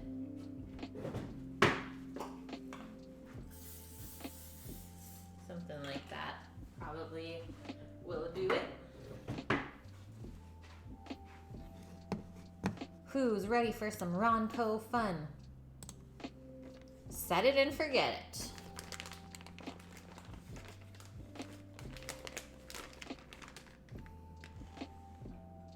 Nice little chicken leg. That's where we're starting. Where's the other one? Put our other one in there as well. Leave it all together. And our chicken breast. I don't even know if we'll fill up this whole basket. We'll put our chicken breast in the middle.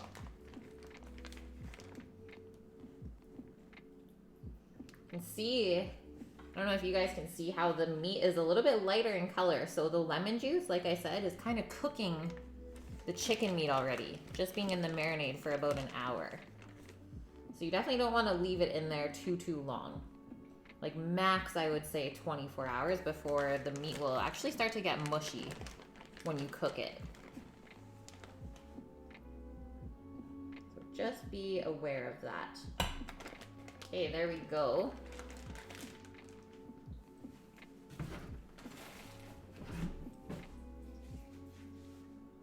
Here's our top basket. Press that down into there.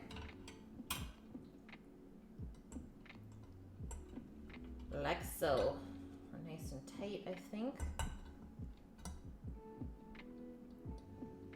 Maybe I can go one more. Push those limits. Yeah, that looks good. There we are, guys. Basket's all set up. So we'll just let that come up to temp for a little bit. Maybe we'll wait this 20 minutes that we have on the bread timer.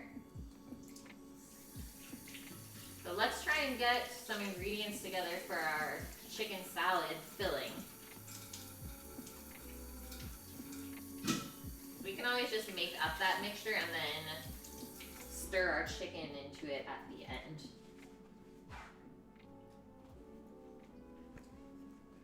Anyone else in here a chicken salad fan? That bring back those memories for you?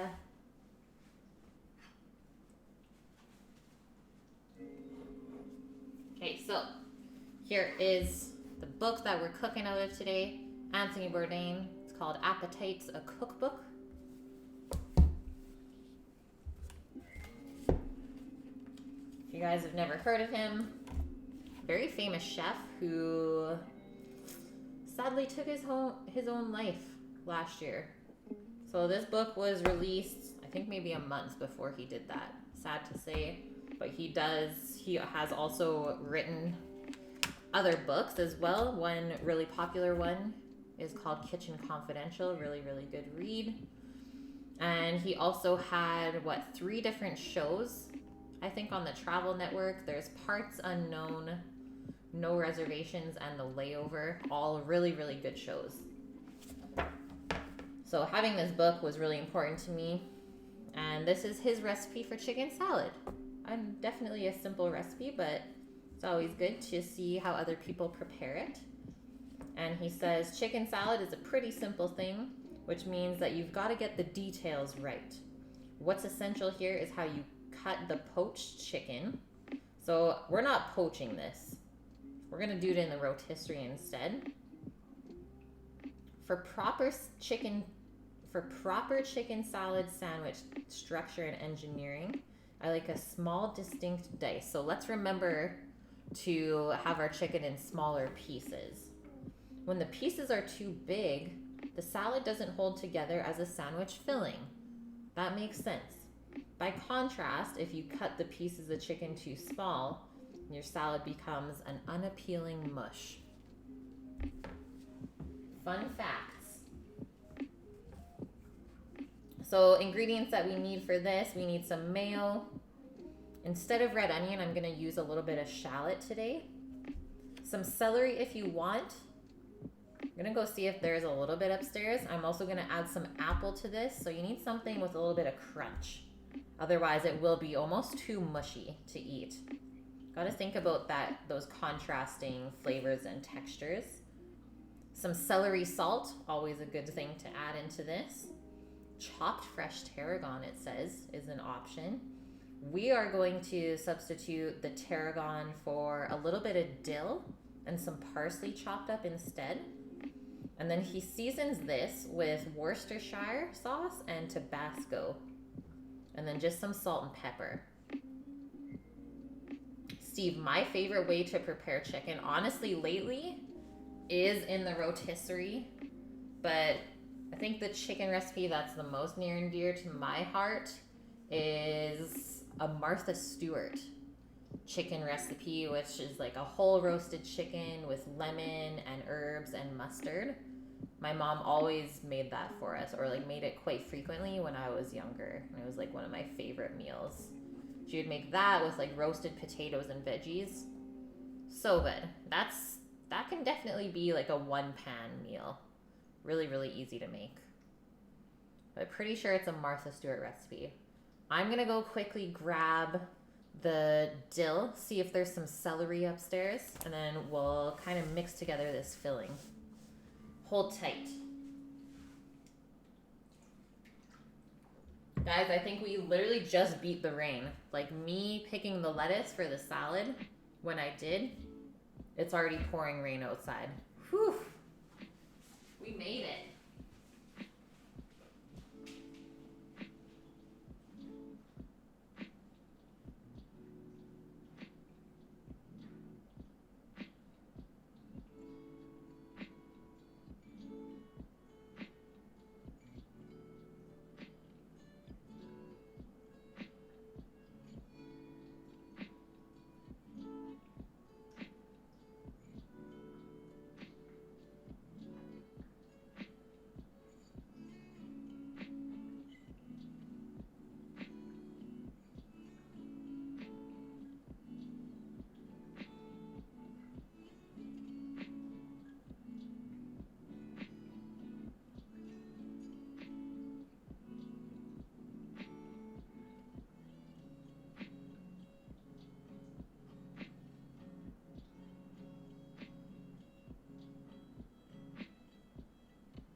We got the celery and a little bit of dill.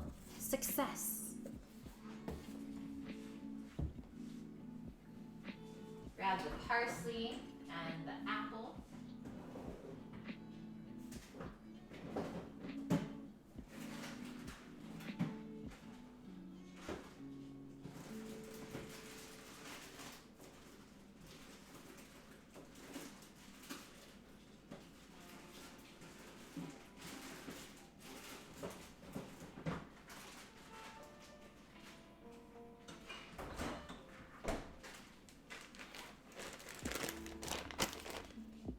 Okay, all of the green things.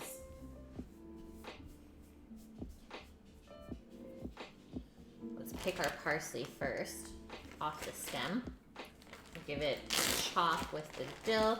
And actually, we'll use one of these scallions from the garden as well. It's a purple-bottomed green onion that I grew over the winter time as well, and we're just starting to harvest it.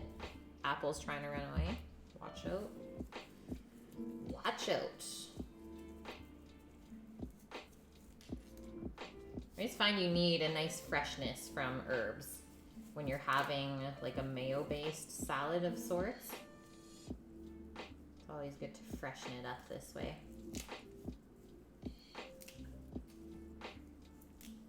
There's definitely a point where you can overdo it with the fresh herbs as well. So it's just good to experiment and see what works best for your palate. I think this is going to be a good amount of parsley. That's good.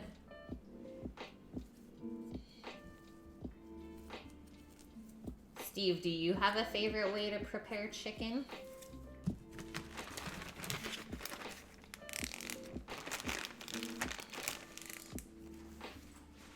It is super quiet, yeah. We got some lurkies. Lurky lurkers. And I'm okay with that. That's alright. Have our little shallot here as well that I just took out. So, might as well just grab a bowl out that we're gonna mix up our chicken salad in.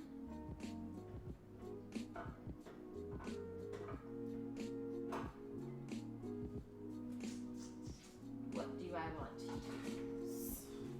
Probably this guy. You can start chopping all our stuff and putting it into here. We'll start with the dill. That'll be an easy one for sure.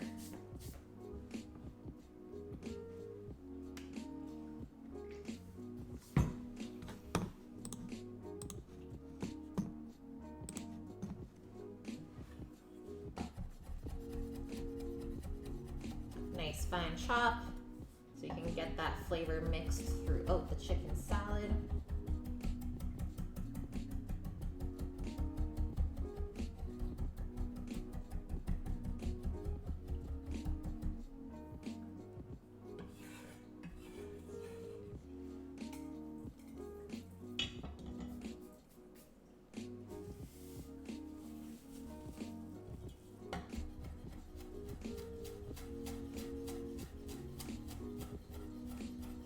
Chop, chop, chop. Working on some knife skills today as well.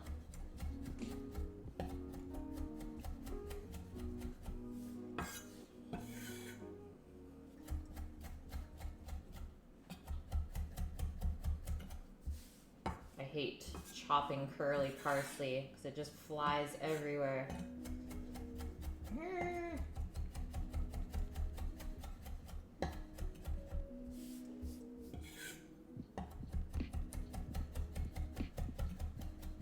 You don't love chicken, but you made jerk chicken once for school. Ooh, that's a really good one too, man. I love jerk chicken. It's so spicy. We'll have to make that on stream this summer. We'll grill it up. Make a homemade jerk marinade or a sauce. Jerk chicken. Make some Jamaican food. I know I did that on stream before last year in the other house. It was really good.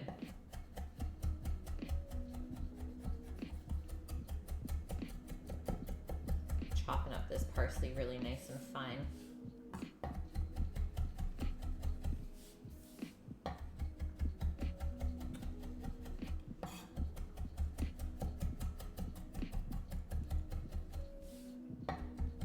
It's a super gray day outside here. I mean, Sammy and I were supposed to go for a bike ride after stream, but I think that's not gonna happen. It was not supposed to rain today, I don't think.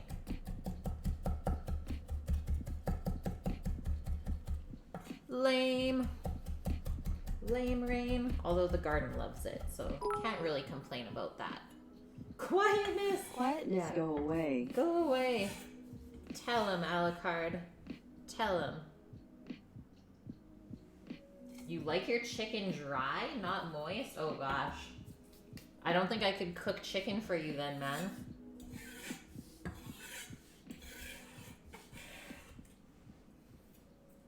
I like to cook my chicken like really, really tender. Cut the little end off of our scallion. This was something that grew really well over the winter too. I'm really happy with how it turned out.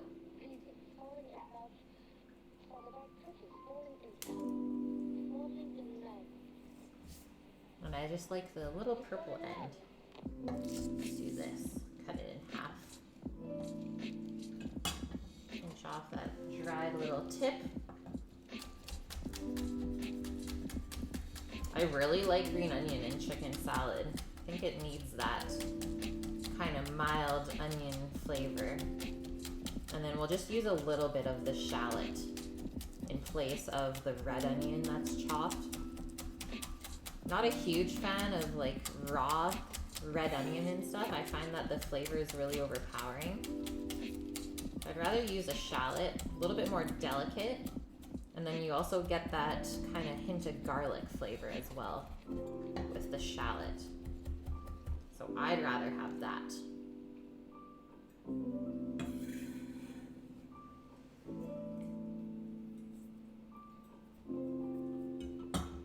I don't know if cheese is a thing with chicken salad. Maybe that's something else that we can put in.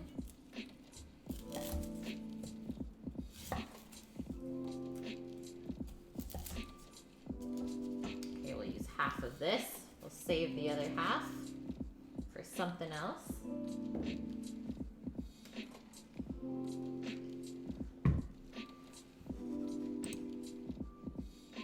It's quiet, but you guys can still hear like the chillin' music, right? You got me talking and listening to the music. I think most people are watching while they're at work, so they don't really type too much in chat. And can't really blame them, because most people work on Mondays. I'm the weird one that has these days off. Okay, so we're gonna try and chop this shallot as fine as possible. So shallots are definitely like onions where they have all these little lines in them.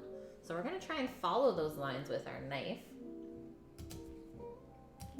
Just nice slow cuts so that everything's really consistent in size.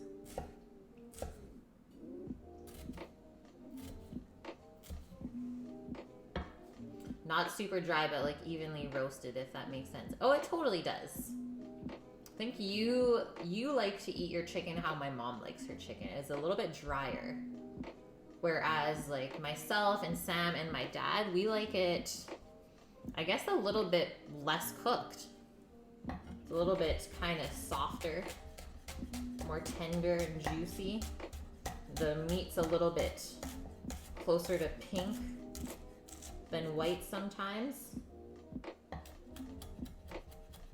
Kind of crazy that they do eat like raw chicken in Japan.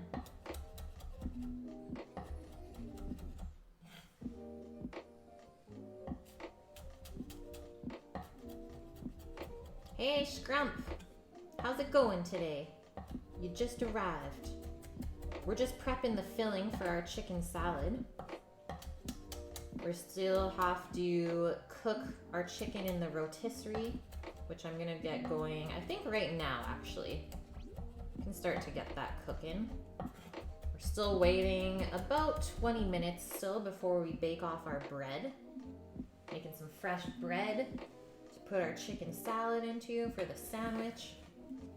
So look at that nice fine chopped shallot. Yes, sashimi chicken, kind of crazy. Kind of crazy indeed.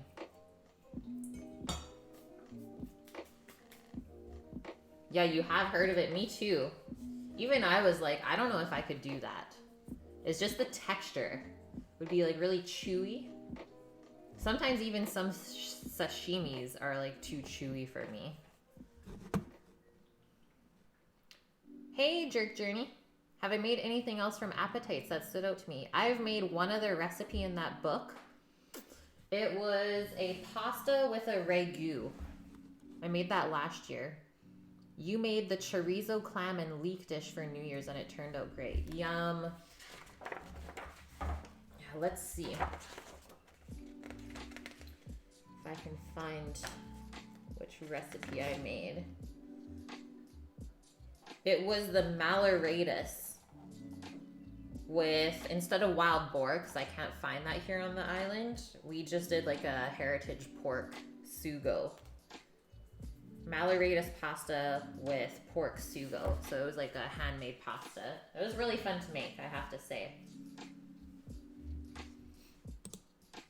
Supposedly the guy raises the chickens behind the restaurant. Ah, I guess. Yeah, as long as the chicken's being raised properly, then there's not really any risk for diseases or like foodborne illness. First time you've heard music? Really?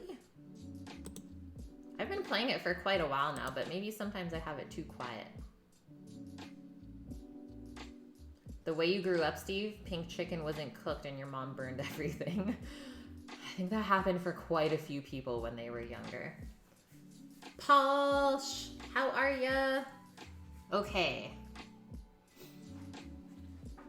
I don't think I can get the camera fully on the rotisserie, but it is going to be posted up back there cooking the chicken while we keep doing some other stuff in here.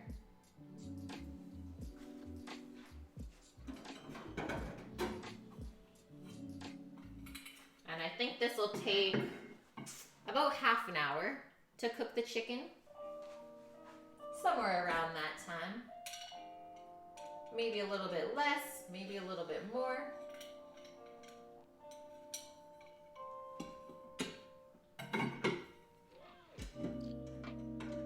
But it will cook faster being cut up this way compared to if we left the chicken whole and tried to rotisserie it that way.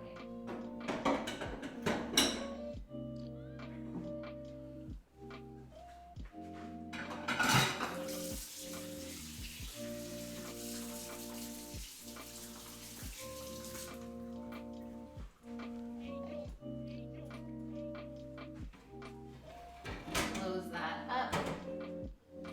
Plug it in. Quick shout out to Ryan Howe for gifting us this rotisserie to use on stream. Okay, let's do a half an hour timer.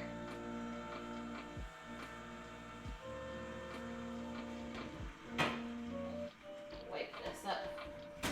Dripped.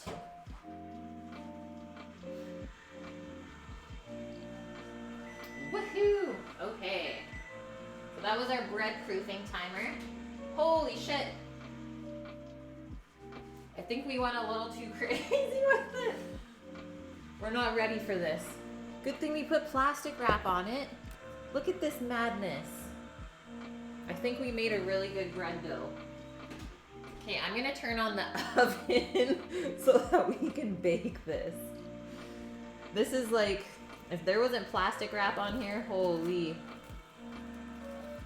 This shit's blown up. Oh, you still have a cold as well, Polish? No. You have the stream on your Bluetooth speaker. Ooh, I like that. Today we are just making a simple white bread. Fluffy white bread. Here's the recipe. Okay, I'm gonna take a look at that recipe and see what we have to heat our oven up to bake this thing off. Good thing I set that half an hour timer. Imagine if I did the hour. It would have been everywhere, I bet. Preheat the oven to 350 Fahrenheit, it says. Sounds good. Try and uncover this.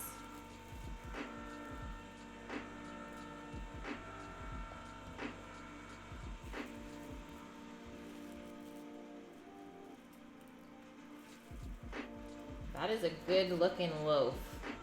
I think that's one of the best I've ever made.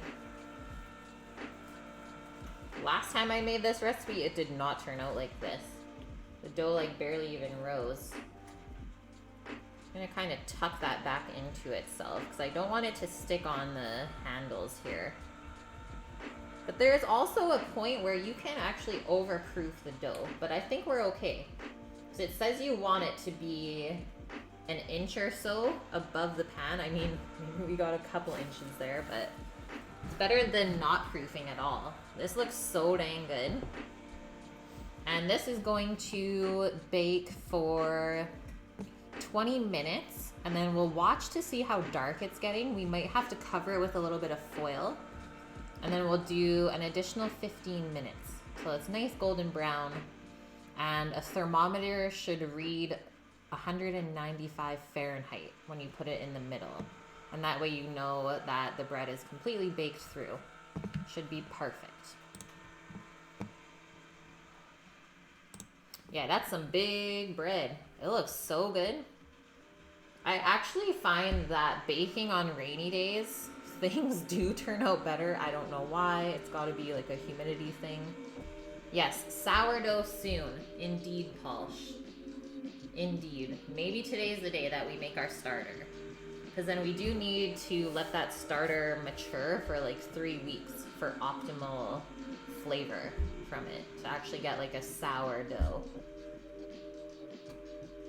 Yeah, as long as it doesn't crack.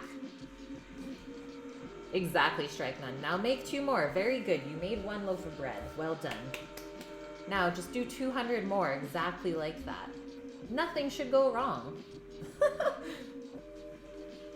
Okay, I'll just set that over there while our oven's preheating. I'm gonna quickly wash our little celery stalk. Then we can not really finely chop it. I like to keep the celery fairly chunky so you get a good bite and crunch in your chicken salad. But we'll match the apple to the same size as the celery.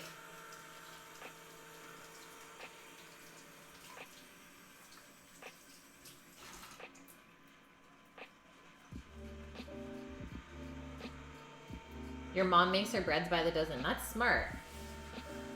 I mean, freezing bread, I don't find anything wrong with that. It does keep it really fresh.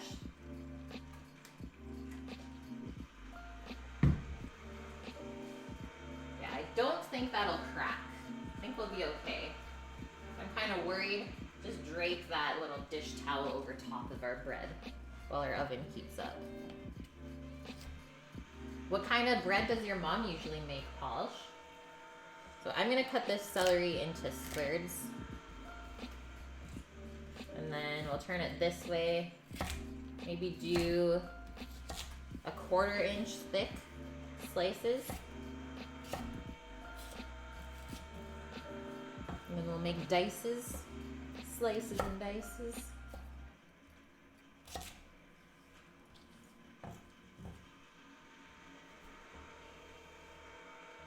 Nothing better than same day though, totally. Your mom just makes plain white bread. Nothing wrong with that. I think it's still way better to make it yourself than to buy it from the store. They put too much crap in the store-bought white bread now. Unless you get it from like the bakery in the grocery store. But even then, some bakeries still bring in their bread frozen and just bake it to order. So you really gotta know your bakery at your local grocery store.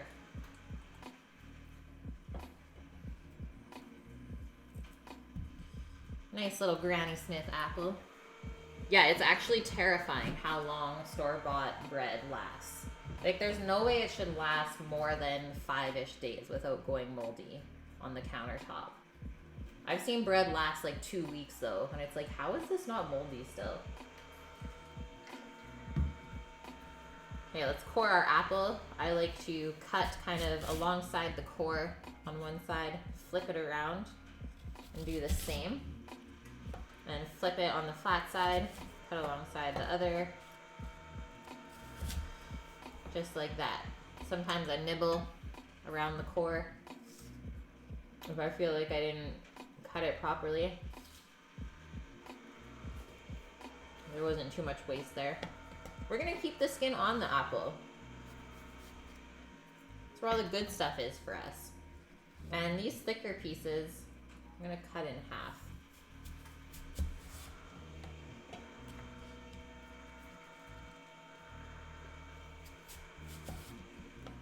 Yeah, there's gotta be plastic in it. Who knows?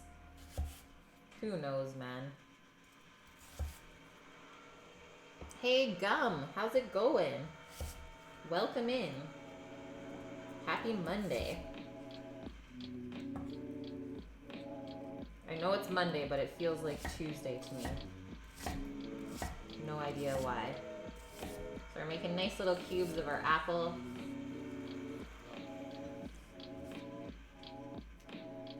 Aren't these waxed? I already washed it. Washed it when we brought it home. Got all that wax off. And yeah, you know what? The sad part is like, when you buy or like if you grow apples, is you'll notice that apples already have this natural wax on the outside of them. Like they already have this natural barrier that they make themselves.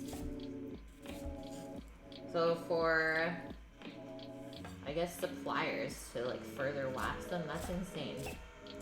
I don't find that necessary.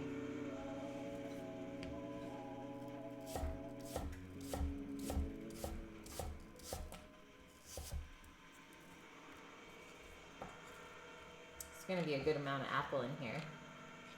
Hey, dirtbag. What's going on? Everyone's just filing in. I think we're gonna be eating pretty quickly here, within the next hour or so for sure. My schedule right now, Steve, is I stream Sunday, Mondays, and Tuesdays. Sundays I usually do a breakfast or a brunch stream. Monday, either lunch or dinner, and Tuesday always dinner because Sammy's working.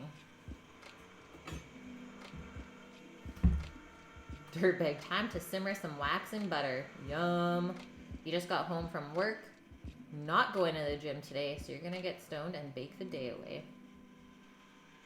Can't really complain about that. It's raining here. We were supposed to go for a bike ride, but I don't think that's gonna happen. We are gonna head into the city though and do a little bit of plant shopping. Okay, this thing is insane. We're getting this into the oven now. I don't know what's gonna happen when it bakes, but we'll just hope for the best.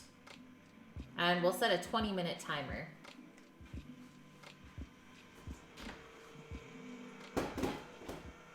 You do want to bake it in the center of the oven.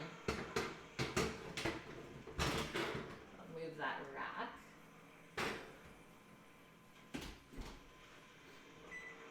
Okay, 20 minutes on the clock. Let that do its thing.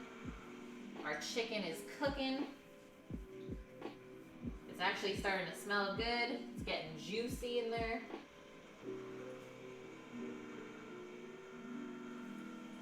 Yum. It is gonna be huge. Indeed, Ryan. I don't know what we did to that thing. Recent studies of very deep-dwelling fish have found 100% of them have plastic in it. That is not surprising at all. We actually have these conversations quite often at work. Get pretty heated about what's going on in the world, especially in the oceans.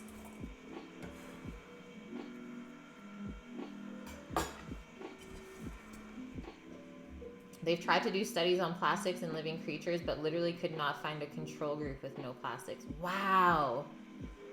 Yeah, the loaf is gonna blow the oven door open. I could see that. It's true, we're going plant shopping. We're hoping to find some peppers and another little thyme plant, the herb, and I think that's it. Oh, and potato seedlings. Little potato starts as well. And then we're pretty much good to go for the summer. Okay, I'm gonna get some mayo out.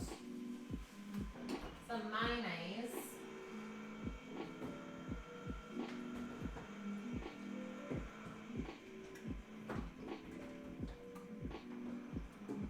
Which I actually think is in the other fridge. And I always like to put just a little bit of Dijon mustard in here as well.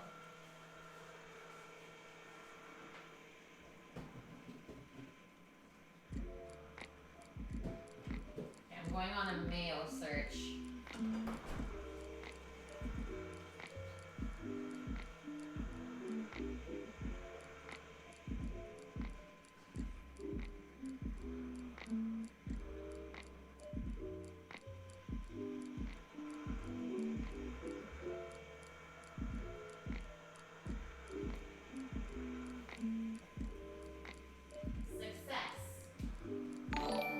Great success. Hellmann's or nothing, guys. Hellmann's or nothing. Oh yeah, that's right, Steve. You've never even seen the ocean. Oh my goodness. Da Fishy, thanks for the follow. Welcome to the Onion Squad.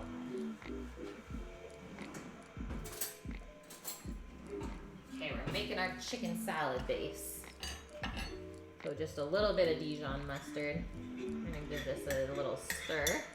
It looks separated slightly. And if you don't want mustard in your chicken salad mixture, you could have made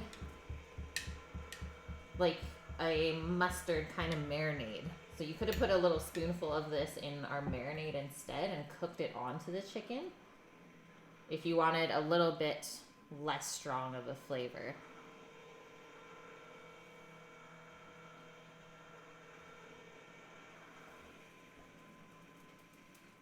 Do I have any Grey Poupon? I do not. I don't know if we can get that brand here, to be honest. Mostly always like Mai or Mael. I don't know how to even pronounce that. This is the most popular brand here though.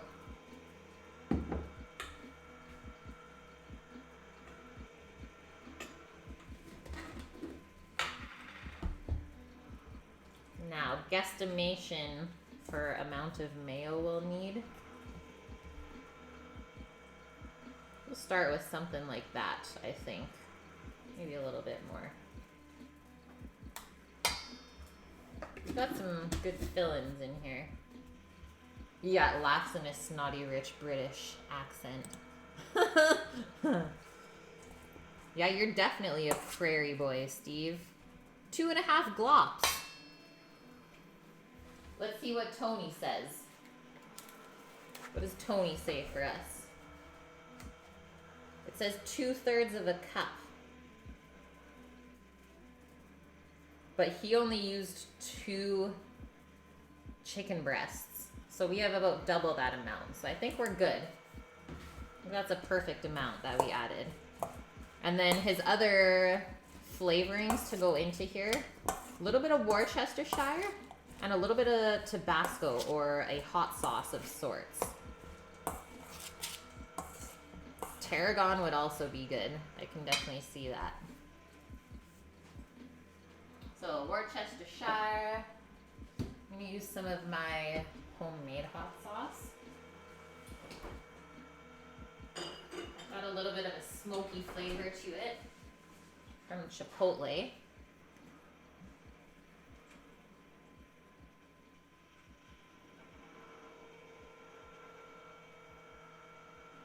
And hot sauce is a really good trick to use to bring out a bunch of other flavors.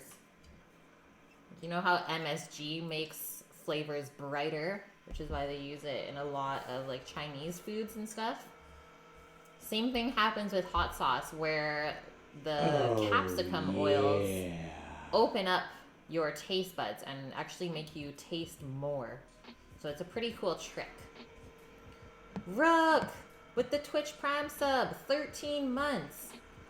Man, you and Vune today resub for 13 months. Thank you so much. I can't even believe we're over a year. Like, over a year. What? Let's do 3 shakes of Worcestershire. Remember when I made macarons? Let's not try and remember that, Steve. I still have to do a redemption. That was so bad. I don't know what was going on that day. How's your day going, Rook? Thanks for popping in. Okay, this is looking good. I'm actually really excited to add the chicken into here. So now we can just put that into the fridge. We're gonna start plating up our salad. Or at least building it on the plates for us. That pretty much everything else can be ready to go.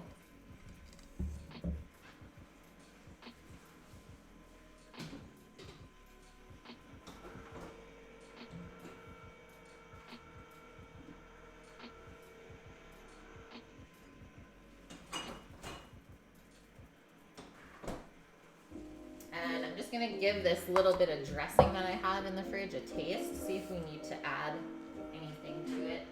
It's just a really simple, like, cider vinaigrette type of dealio. Yeah, macaron fail. Sad, sad times. Like, macarons, I spent a month going to my patisserie class early, making macarons so that I can, like, try and nail them and, like, actually learn how to do it. But when I tried to do it at home, totally did not work. But I also have not made them in like 8 years, so it's been some time. That's no excuse, though. We don't have excuses here. Your sister screamed at you, Scrump? You didn't get her Hellman's and you got her another brand. Yeah, this is serious stuff. It's Hellman's or nothing. It's no joke. Okay, that chicken is smelling good, guys. So garlicky.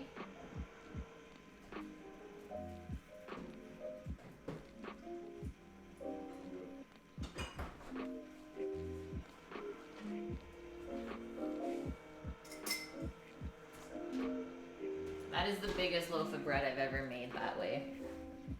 Just gonna give this a little stir.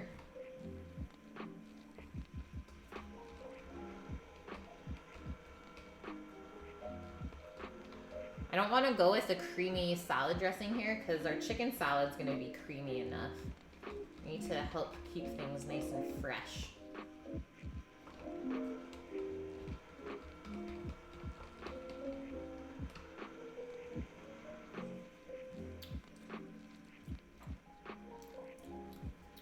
It just needs, you know what we're gonna add is, we're gonna just juice this half a lemon. It's not quite acidic enough for me.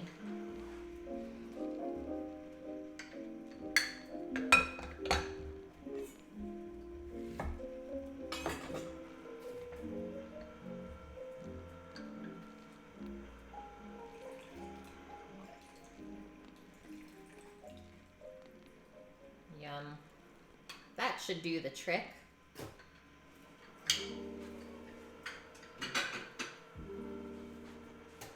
Turn on the fan in here. It's starting to smell like cooking. Feel sorry for all the neighbors.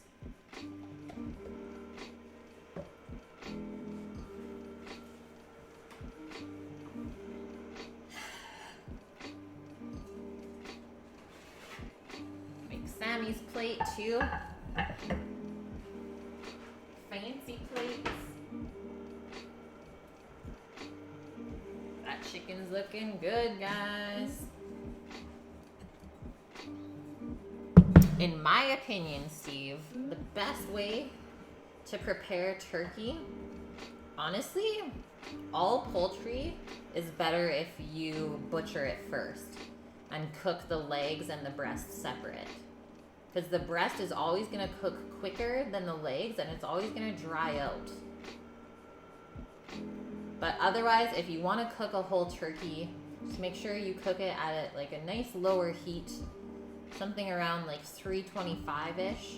And just make sure that you baste the breast with like a turkey baster as it cooks. And just don't overcook it. So I usually cook my turkey, if you take the internal temperature of the breast and the leg by the bone, is somewhere around 145 Fahrenheit, maybe 150 Fahrenheit, and then you take it out, let that bird rest, because they're pretty big, so minimum half an hour is that has to sit out before you even start to cut into it.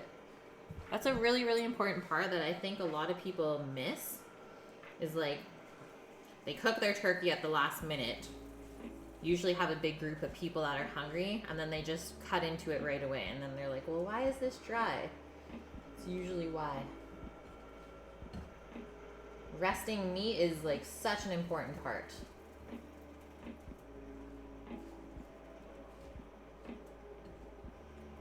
Giving a nice big old pile of salad. Yeah, we're having some salad, Blue. Some salad to go with our sandwiches. It's like a late lunch, early dinner type of dealio.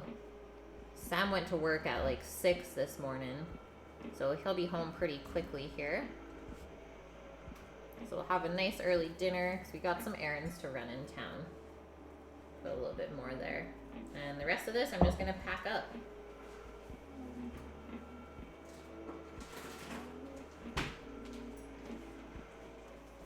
You just finished dinner. Nice, Blue. What did you have?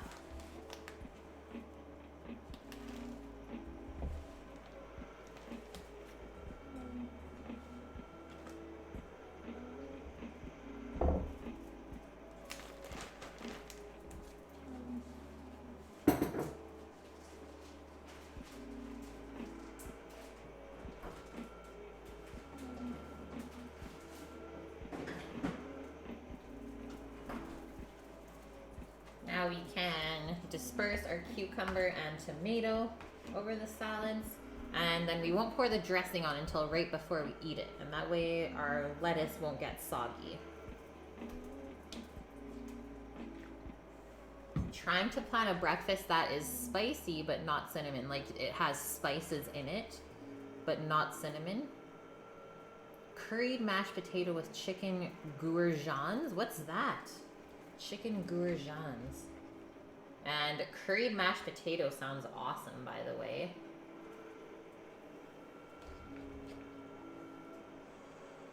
Why have I never thought of that? Like, curried potatoes are so good. Can't even imagine if it's a mashed potato. Pretty big fan of potatoes over here. This cucumber does not want to stay on our salad. Get back on there. This one can be Sammy's salad. Make it really big, all the vegetables. Chicken strips. Goujons are just chicken nuggets but long and thin. Okay, awesome. You had potato, you had curry, you made a thing. Exactly. That's what cooking's all about.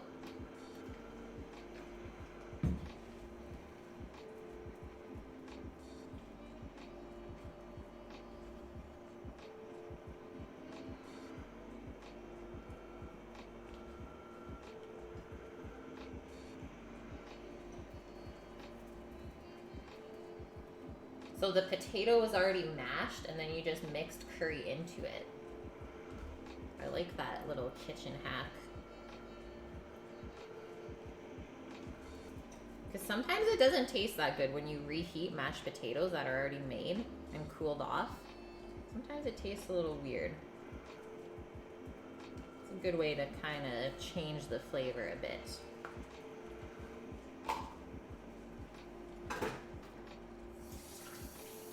You know what else I'm gonna put on this salad is just a little bit of toasted pumpkin seeds that I have extra laying around here before they go bad. Makes it delicious with the curry. You mixed flour into the mashed potato so it was more like a dumpling. What? That's crazy. Never heard of this. It gives it body. And this crunch from the pumpkin seeds will actually go really well with our chicken salad sandwich.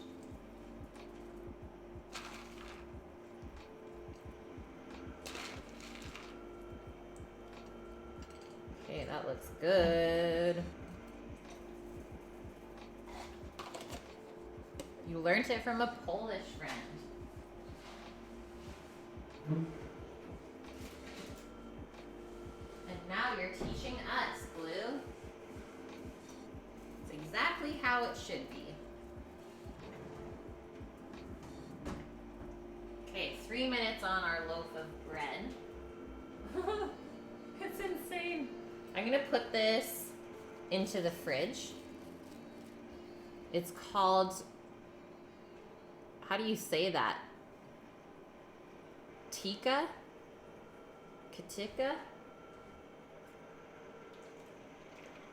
Okay, let's put this in the fridge.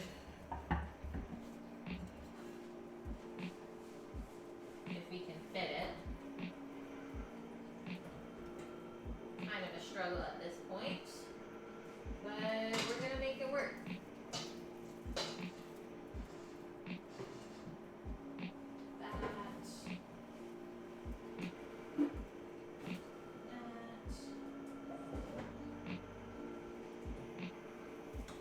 We're doing it. Okay, our chicken's gonna go off in a minute or so, so I'm gonna take the temp of it and we'll see how much longer we have to cook it for. Koptika.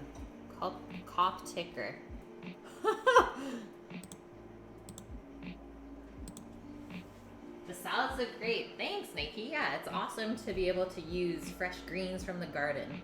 And literally just beat the rain. It is pouring outside right now. She is not looking good out there.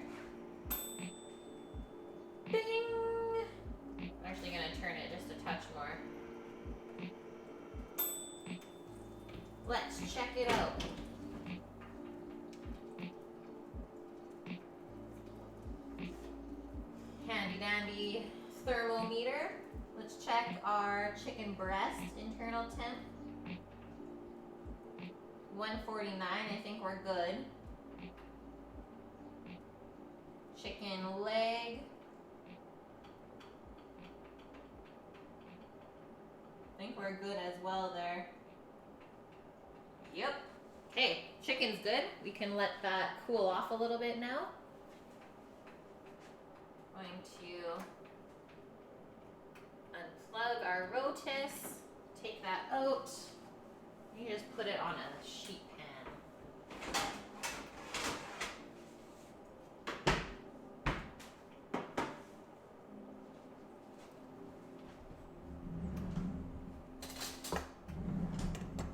That cooked quick, half an hour.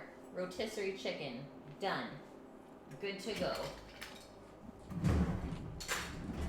That's like our go-to thing now. It's like if we don't know what we want to cook, always just throw something in the rotisserie. It's the best.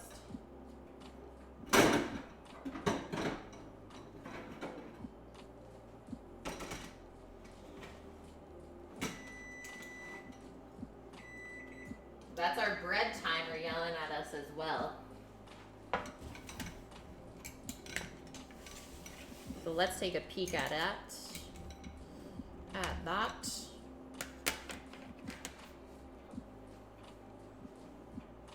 This should be our halfway point. So far though, so good. Look at this thing. Awesome. I'm gonna give that a little rotation. And maybe we will just put some foil over top of that because I don't want it to brown too much more. I think that looks pretty perfect.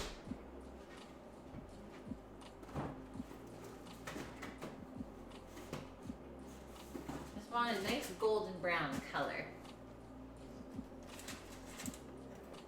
Our rainstorm's gonna turn into your guys' snowstorm? I'm sorry. I'm sorry.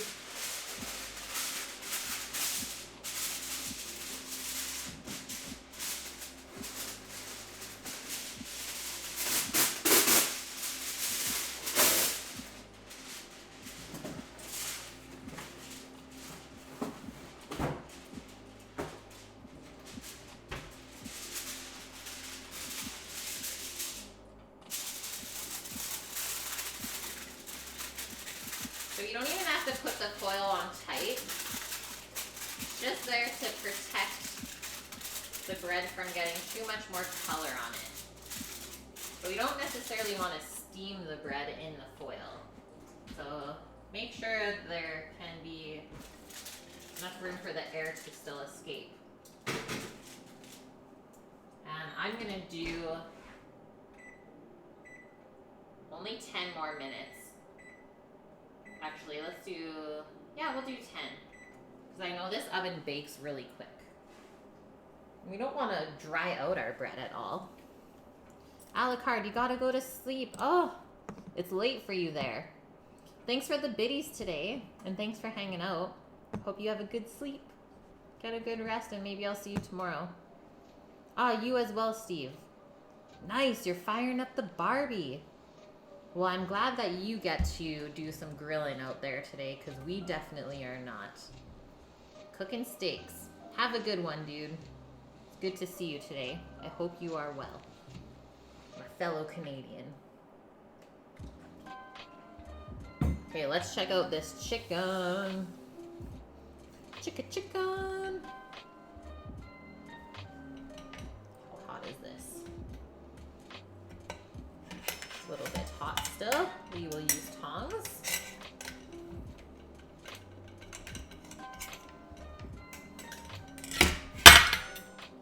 I'm sorry. I thought it was that side that had to come off. I'm sorry.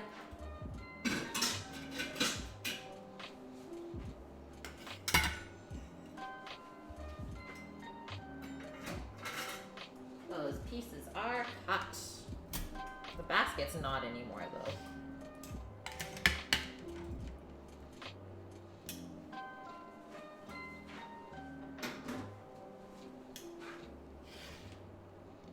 Little chicken wings. I might snack on one. Might have a little chicken wing snack.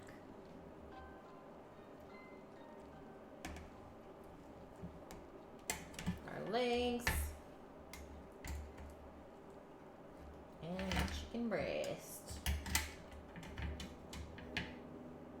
This honestly makes the juiciest chicken. I'm not even saying that.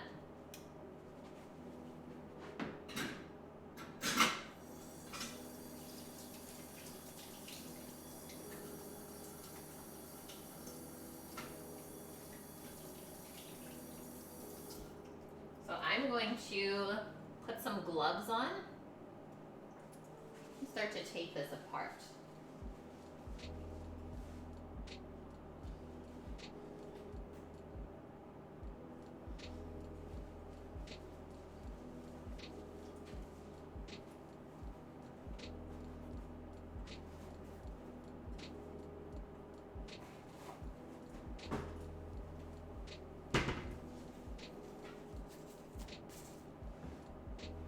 See where Sammy's at.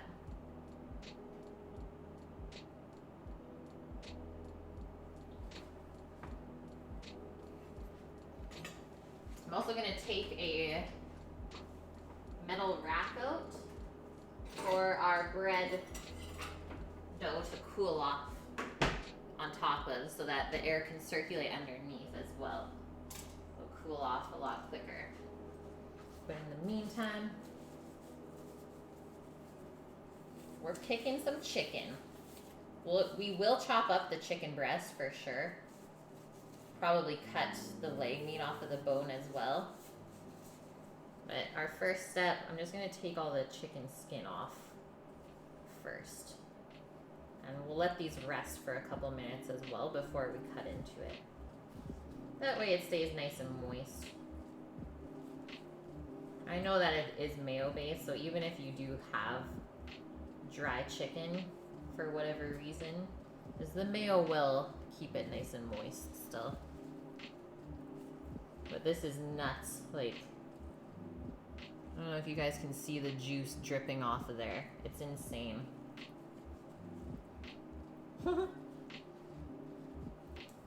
Yeah, reverse sear. So hot right now. Or, you know, like a Ronco rotisserie. Shiggity. Reverse sear is actually awesome, though.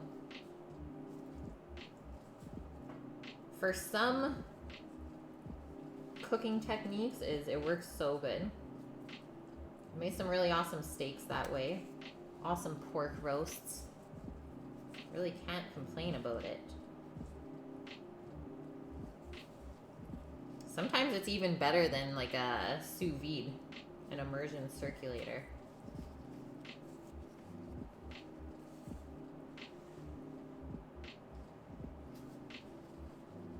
Okay, Sammy is on his way. Should be home in about half an hour-ish. Let's take our little chicken wings apart.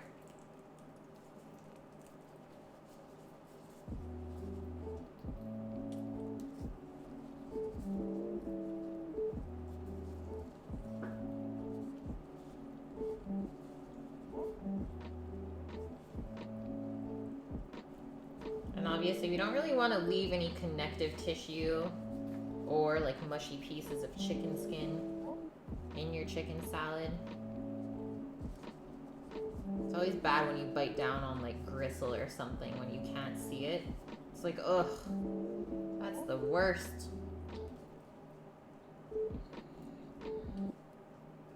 Just want chicken in there.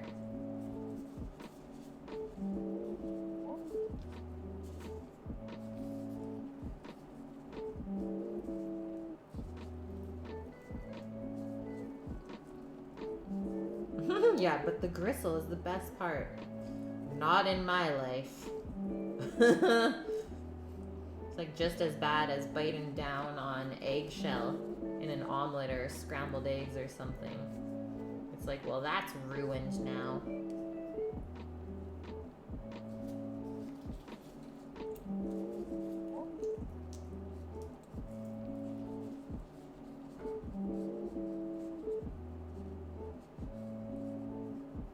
Another good indicator of perfectly cooked chicken is that it does come off the bone really well.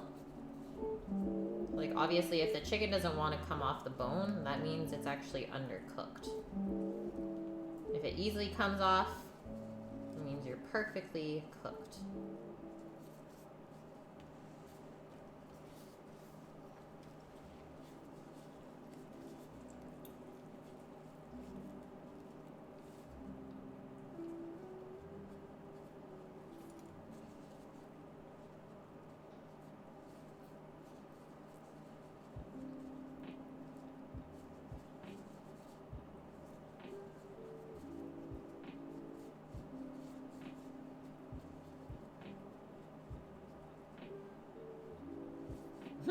Speaking of ruined, you're making a batch of cookies the other day and you had a disher in the mixing bowl while you tested one of them.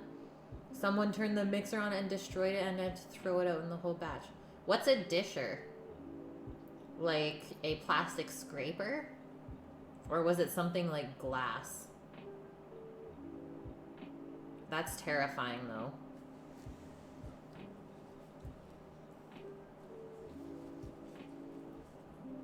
The scoop with the spring. Ah, okay, that's what you call a disher. We call those like ice cream scoops or portion scoops. Wow. Just mixed it right into the cookie dough. How could you not see that?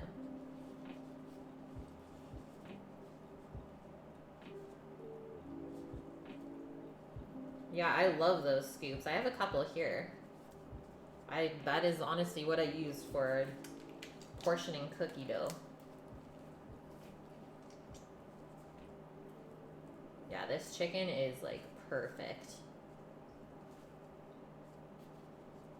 Obviously the meat in the thigh is a little bit darker, has more flavor in it though.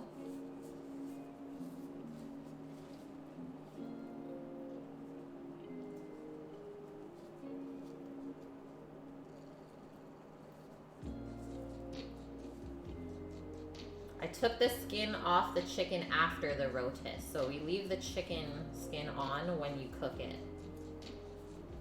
And for this instance, we took the skin off because we didn't brown it at all. We don't really want the chicken skin in the chicken salad. But if you're just gonna eat the chicken skin with the chicken, then definitely leave it on if you can get a nice little crispy sear on it. But cooking chicken with the skin on and bone on, you'll always get a really, really moist, tender result.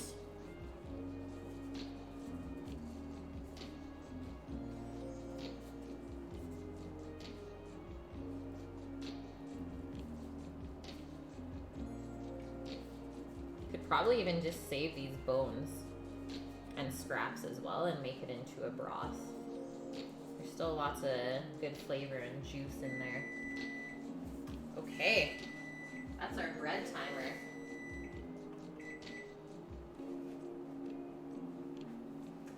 Gonna wash my hand off.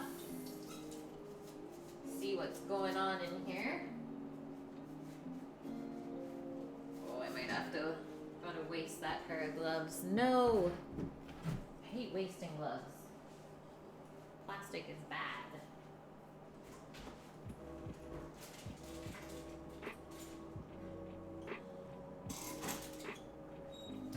Okay, let's check our bread out.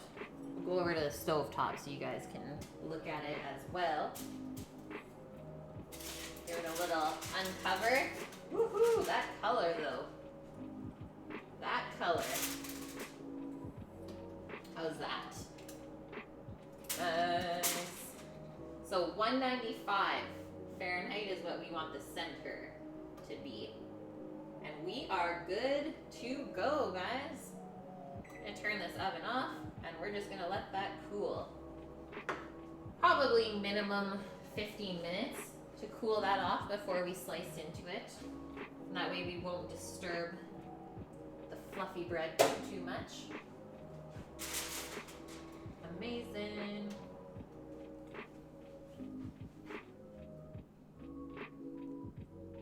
The gloves just killed a walrus. Shh. I know we just had this conversation.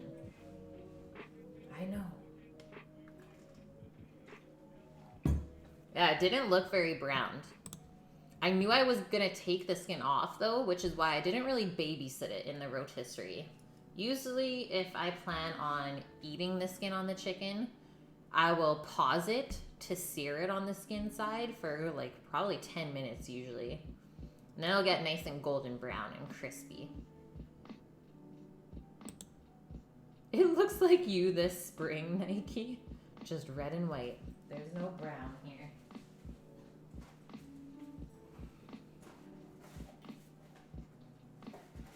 Okay, so literally just working on the last little bit of our meal.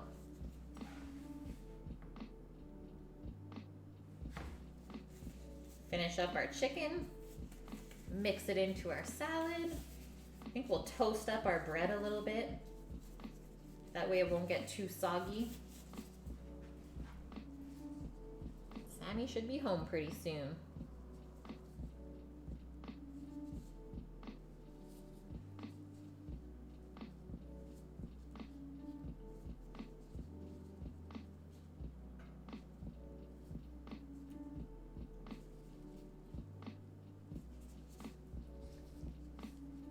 Put that pile over there.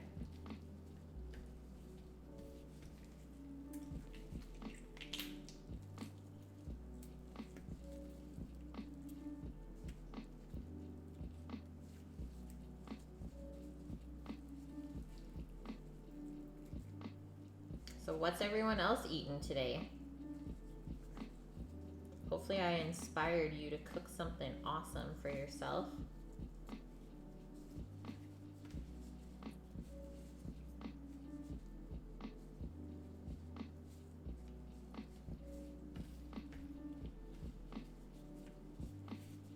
I'm gonna kind of tear this into bite-sized pieces. Or you know what, we can just rough chop it after we pick it all. That'd be good as well.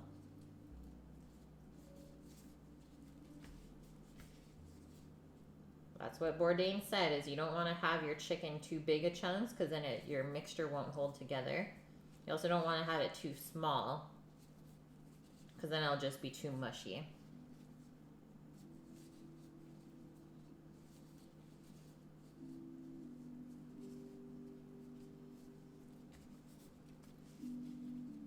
I might eat this little piece. Didn't even taste it yet. I wonder how the seasoning is. How our marinade turned out. Mmm.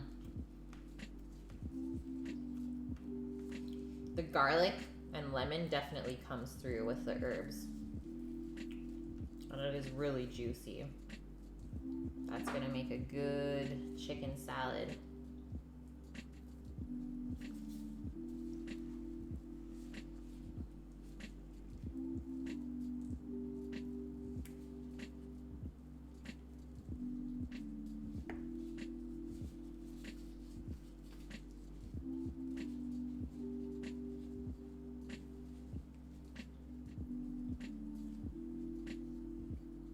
Strike None, what kind of cookies were you making, by the way? I feel like this is something I need to know. I like cookies. Okay, done with the gloves. Get a little cutting board in here.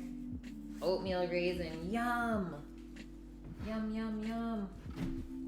Oh yeah, by the way, here's our crazy coffee cake that I made yesterday. We wrapped it up like crazy so it didn't dry out too much.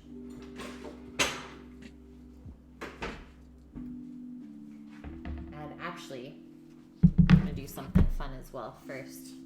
You guys had KFC. Nice. It's a chicken day then, I see.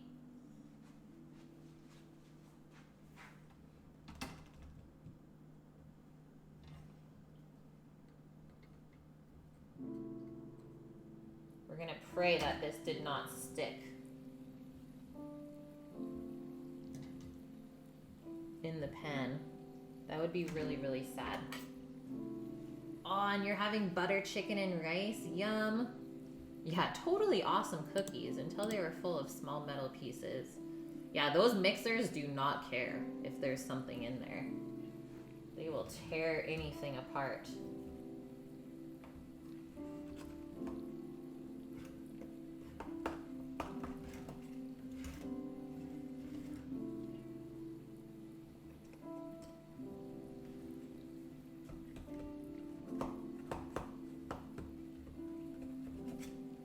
Try and loosen this loaf out of here.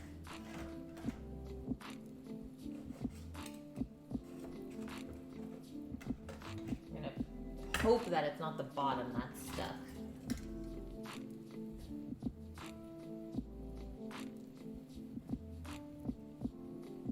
But I would like to get it out of this pan so it can cool off just a little bit more.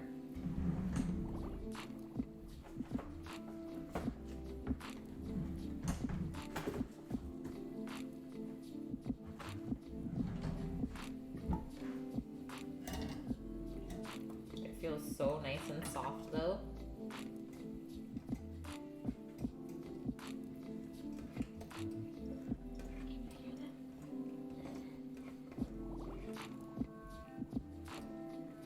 There we go. I don't want to wreck this top part though, because the crust isn't super like thick. Definitely not like a sourdough, but this definitely worked. I just got it. Sweet, steamy bread. That's a good looking loaf. I am so proud of myself.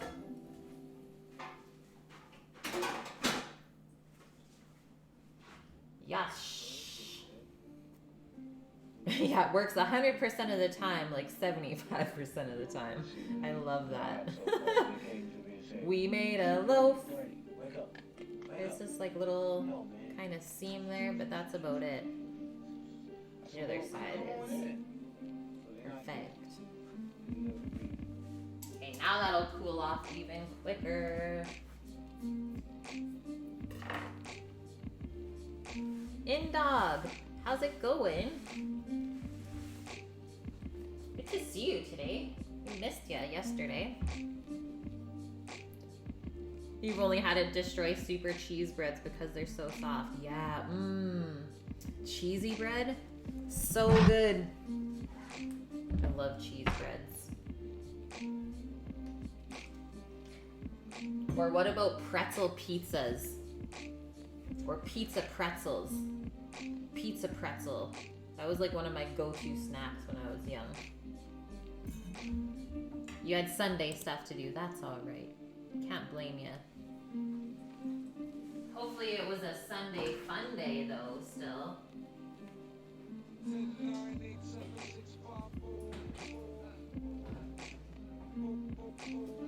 Okay, just grabbing our chicken salad mixture out.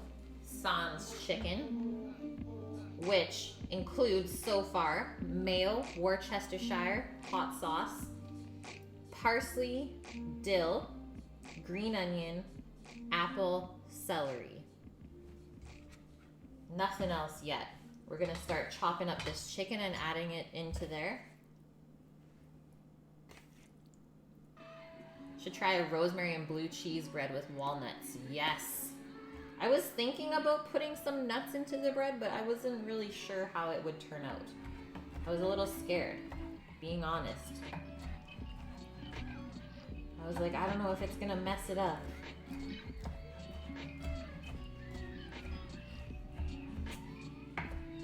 But yeah, walnut and blue cheese, holy, I can see that being amazing. Used to be your go-to chicken salad bread. Whoa. So you don't even eat bread, but you're a baker? Is this what you're telling me right now?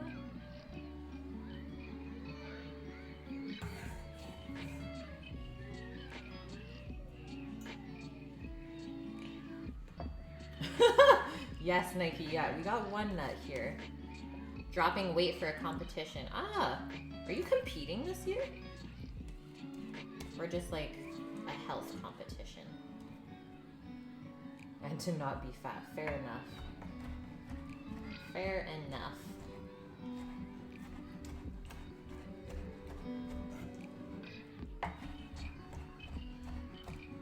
Bread is definitely a hard thing to try and live without. Brazilian Jiu-Jitsu, cool. That's so awesome.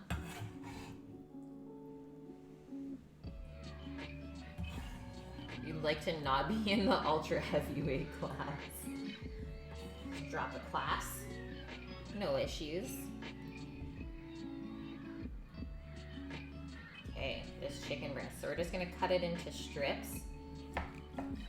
Maybe about a 1/3 inch thick. Totally gonna sneak this little piece of tender. Mmm. The chicken breast always soaks up way more of the marinade than the leg does. I guess because of the bones in it, but wow. That is so flavorful. You can taste, like, for sure the garlic and the lemon and all of the herbs. So potent. That's so good.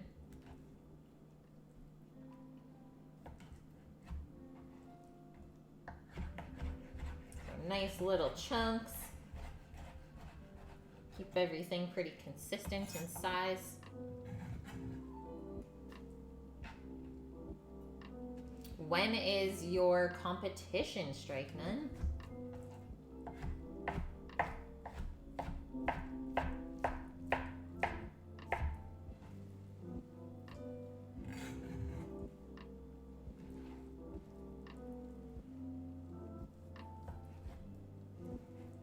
In October. Awesome. You got some time then. It's good that you're planning ahead though, for sure.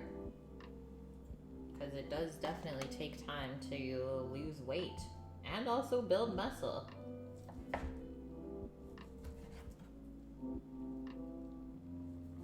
I'm sorry guys, I can't stop munching on this.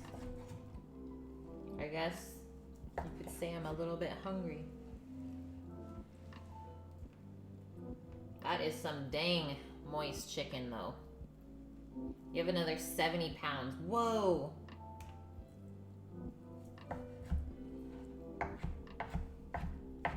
You are like pushing yourself then. Yeah, muscle you have covered. You're like Sammy then. You guys are just machines.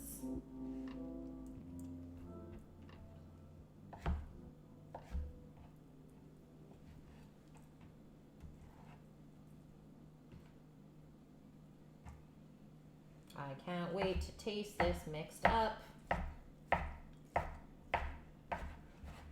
Hit this one out of the park. Chicken salad for days.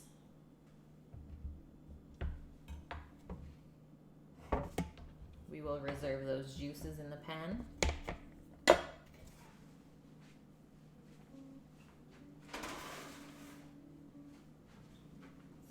You know it's nearing the end of the stream when I'm starting to run out of places to put my dirty dishes.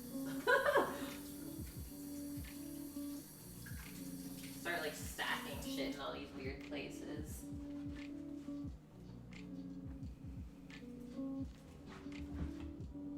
You're 6'5"? Holy shit. I would not fight you. Would not fight you right now.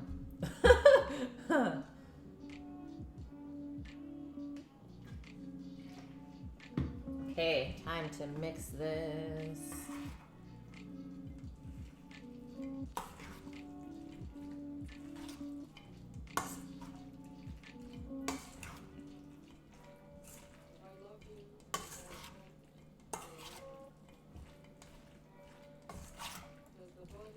So you're gonna drop down to like 230.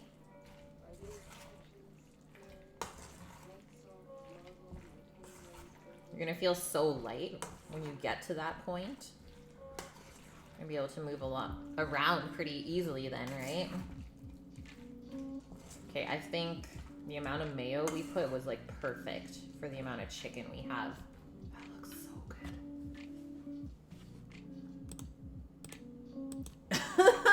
Yeah, you're 1'6". Easy tree fitty. You'll bite your flipping ankles off. I love that Nike. 220 is the cutoff. Ah. but you only want to be that low for comp. Fair enough. It all depends on your body type, right? Like some people always hold more fat than others. I'm definitely a little bit leaner than Sammy's body type. And it's just kind of blatant in how people digest their food. Everyone's a little bit different.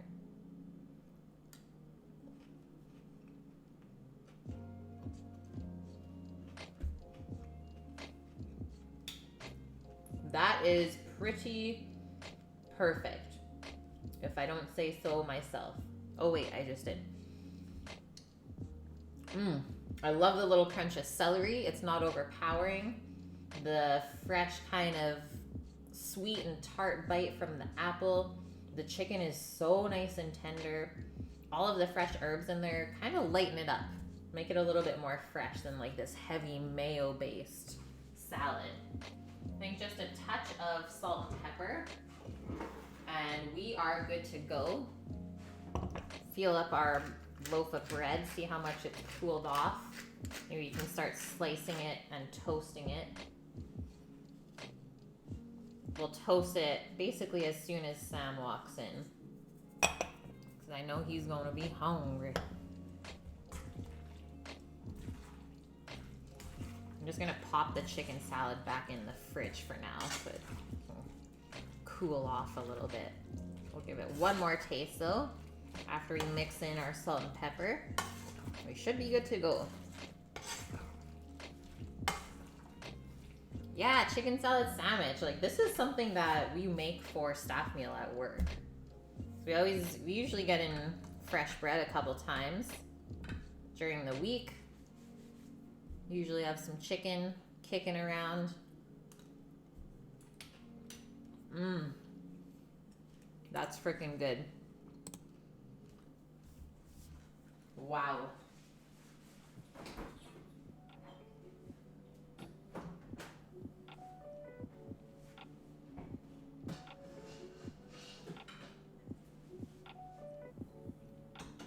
I don't think we need any cheese here.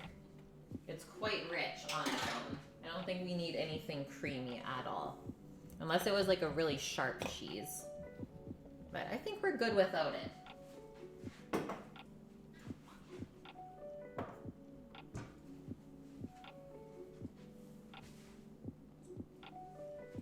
Yeah, the bread feels nice and cooled off now, I think.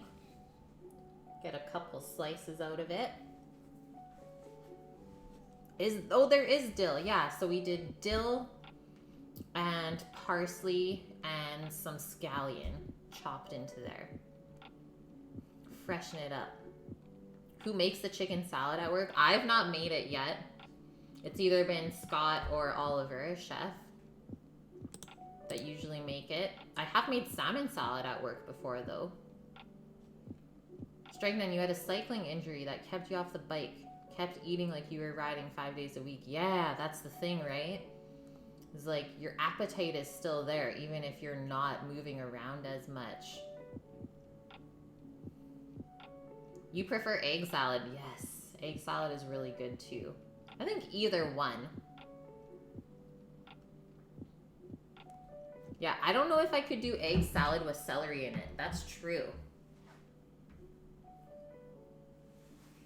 But celery with the chicken salad, that's good. It needs that. Especially if your chicken is really tender. We are so ready with this. Yeah, it stays crunchy. Green onions can totally get soggy. Totally. Okay. Let's see how we did.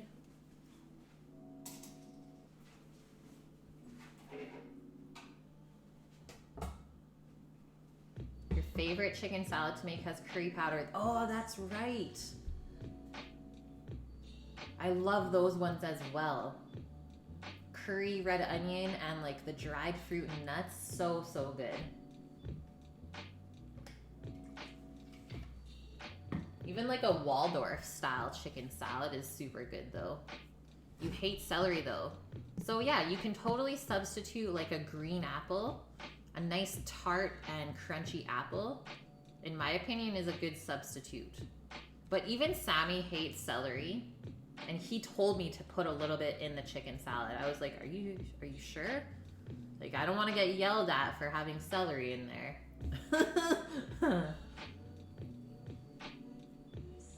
And so the Waldorf chicken salad, that has grapes in it as well. It's like apple, grapes, and walnuts.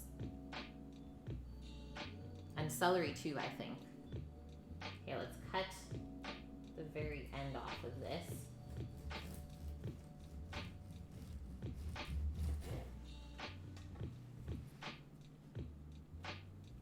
Look at that squish. It's so fluffy. Let's try it. See how it tastes.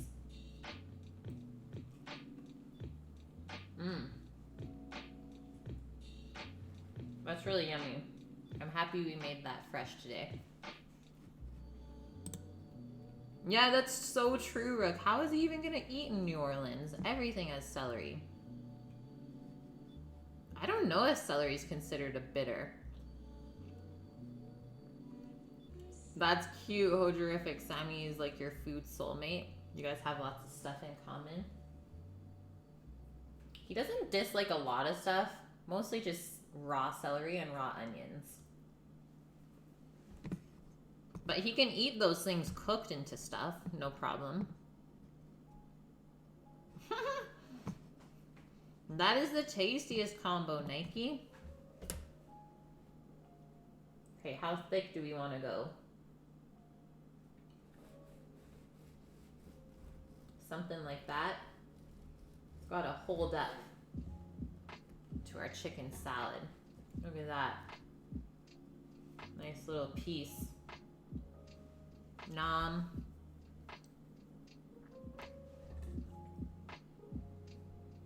The only thing you cannot eat and will not even try again is Jell-O. Seriously?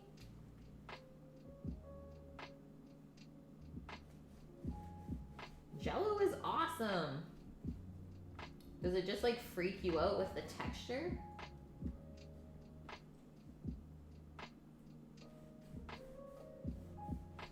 I am like not cutting very even slices here, guys. Let it be known, my skills do not lie in bread slicing.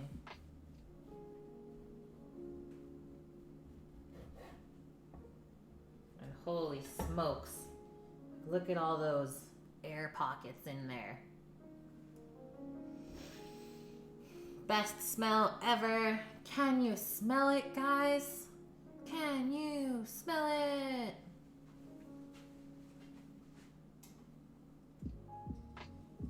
Actually gonna take a quick little photo of that since we have time.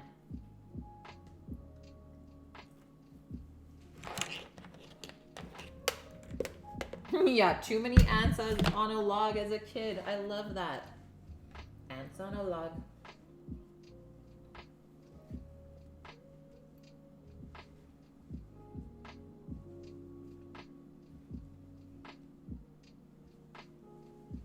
That's my little photo setup. The Rook smells what you're cooking. Man, I wish you did.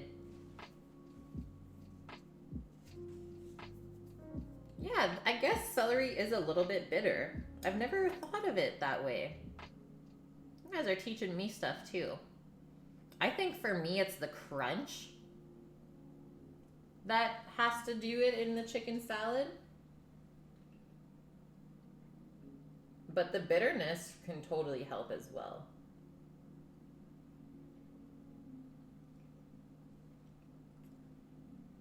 Not super good lighting in here today. Rainy ass days. Let's see if I do that.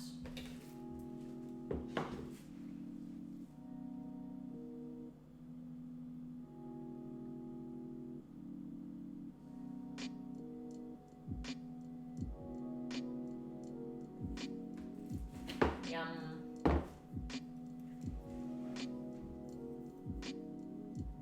Okay, what's Sammy saying? He'll be home in 23 minutes. We gotta wait that long? The heck? I'm gonna start eating without him. Yeah, the small crunchy bits, you need that. You need it. Okay, the toaster's set up.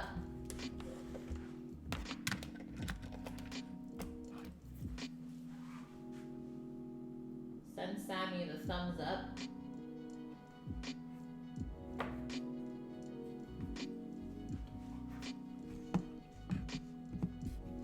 Yeah, the horror.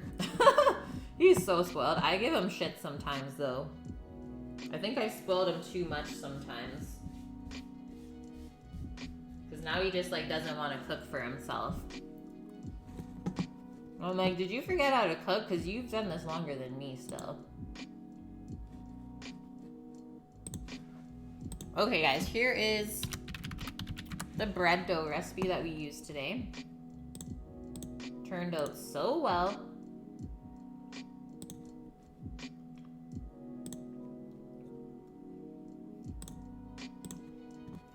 I'm gonna see if there's somebody on for us to raid in a little bit, probably in about half an hour or so. If you guys have any suggestions, let me know.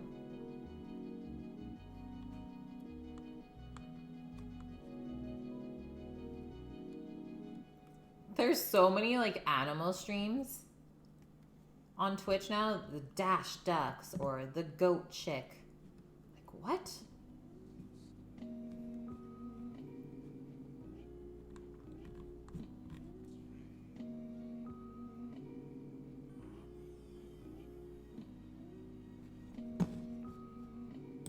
I haven't done a food stream in a little bit. Let's check out Belly.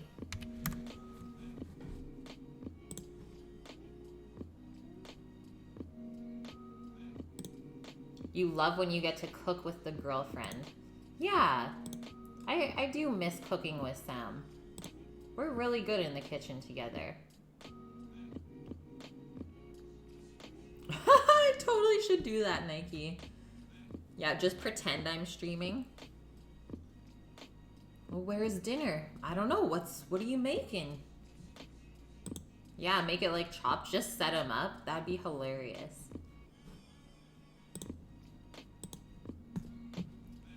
I thought you were cooking dinner tonight.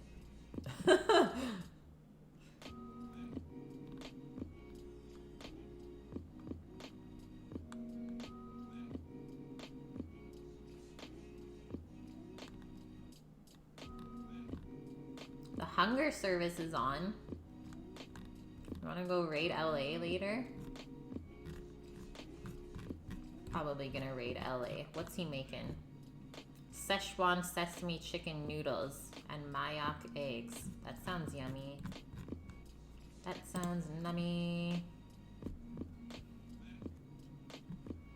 When is Monastache? When is Graham starting? Are you guys streaming today? Yeah, I'll be behind the cam playing Fortnite this time. There we go, Indog. Unpopped popcorn, raw cookie dough, jalapeno peppers, and Twizzlers. Love it.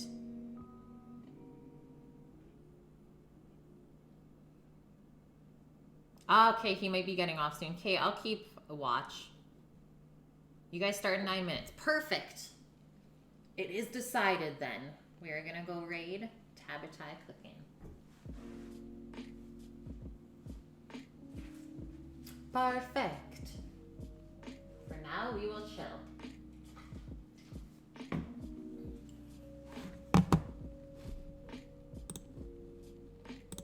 Okay, so tomorrow, what are we making tomorrow?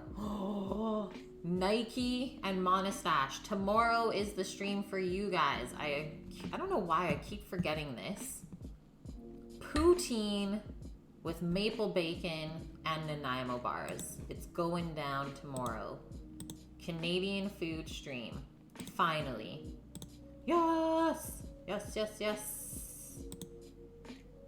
So I made a chicken and duck broth earlier this week that I was going to use for ramen. So we'll see how it tastes.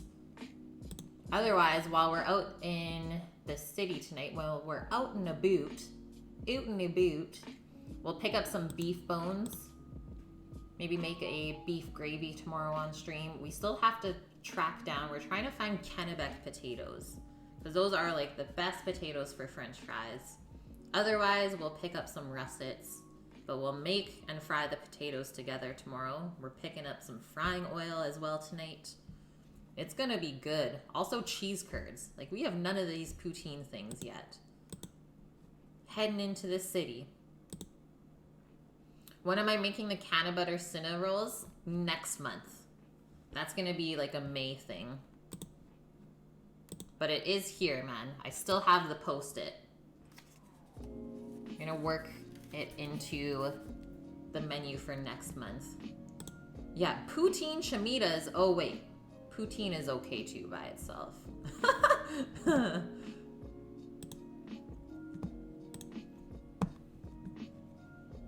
You start Shake Shack in a week. Yes. Yes, yes, yes. You can tell us all the tips and tricks. We also, I think also in May, we'll do a In-N-Out burger stream. We'll try and replicate it because we still have the hats. We still got the hat to wear on stream.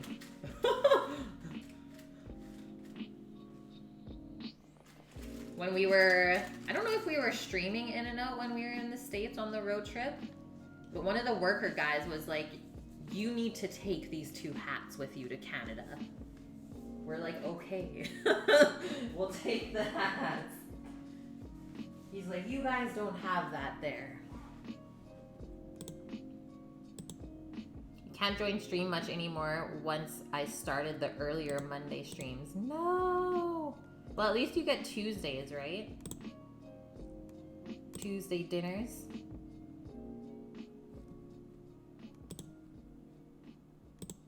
Kiss my Pendleton for me. Ooh, maybe we can do an IRL stream tonight. We'll see. I'll ask Sammy how he feels. There shall be some adventuring. Indeed. Okay, when did Sam say he was 23 minutes?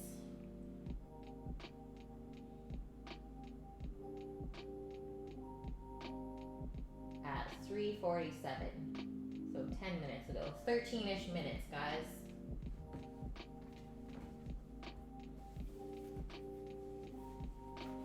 You wish to make a stream request. Go for it. What's it gonna be? His head is okay. His head is okay. When I start working, what are you guys clipping? You want to cook some more recipes out of this book as well, though. So Anthony Bourdain wrote nonfiction and fiction stories. Like, those are all the books that he's written, as well as all the shows that he's done. Pretty crazy guy. Oh no! Yeah, I'm always down for stream requests. And I always try and write them down as well so I don't forget, because I do have quite a few from all of you guys. Ooh, and another little update while we have time. This is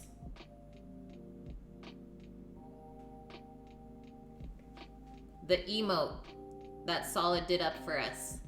So a steak heart, a meat heart. I thought that was fitting for us on stream. Got some meat lovers in here. Oh yeah, you still want to do something out of Noma. Let's ferment something. Let's totally do it. Yeah, let's go. I like that one, Ryan. That looks so good.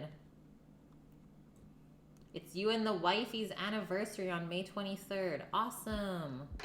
How many years?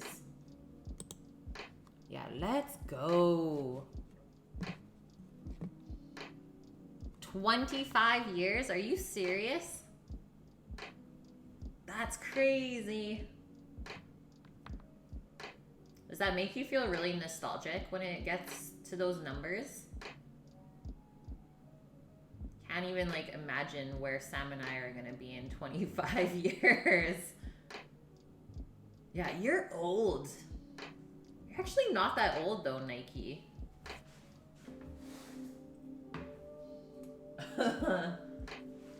Makes you feel accomplished, but the adventure is still going. Yeah. You're only 43. Got a long way to go. Okay, one more quick little update. Sure you guys are plant babies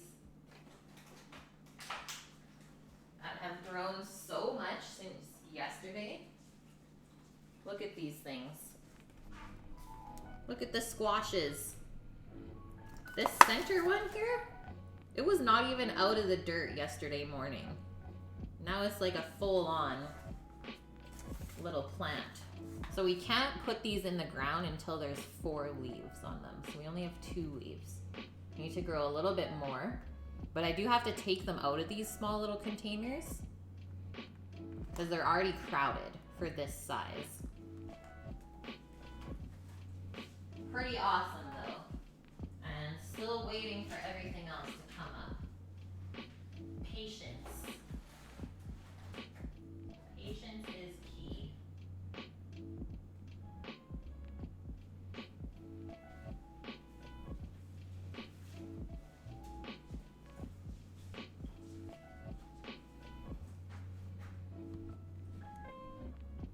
Yeah, you're level 43. I like that. Ooh, actually, the doggo. Shh, everyone. The doggo found us. Doggo? Doggo! Did you find us? Did you have a good nap? Stay out of the bread. How are you? Are you hungry? Are you hungry? Watch out. What you need? No. Okay, I'll go feed her real quick while we're waiting, since we got time. Tell them. No! No! Okay, sit. Sit. Are you a good girl? Okay. Okay, we'll be right back, guys. I'm getting yelled at right now. Yeah. Sandwich? I'm hungry. Did I call her Thymus? No. Her name is Posh. Shh. Okay, we gotta go. The rest will keep going. We gotta go this way. We gotta go this way.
down to a wild Sammy in here.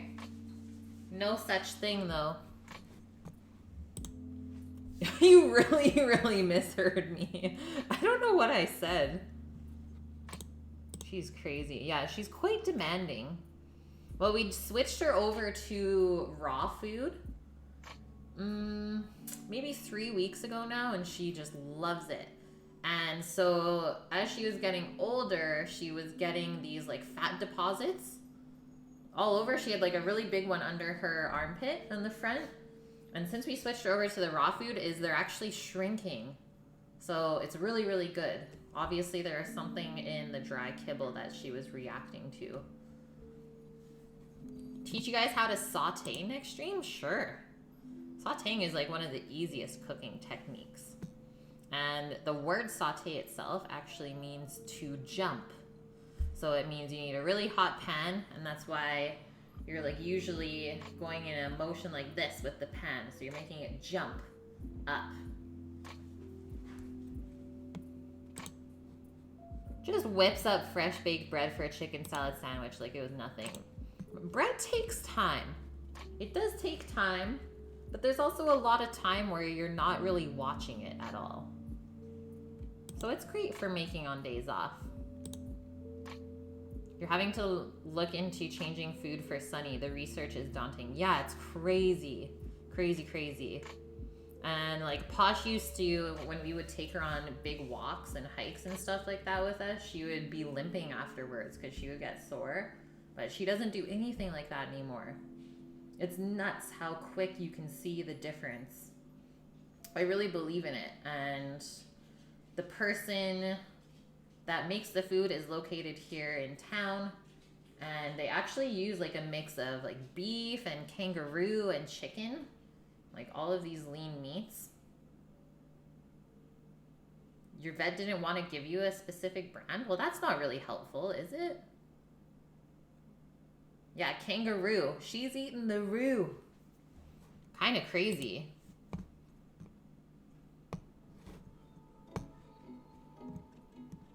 And then there's also, I think, turnip and carrot and some other veggies ground into it as well.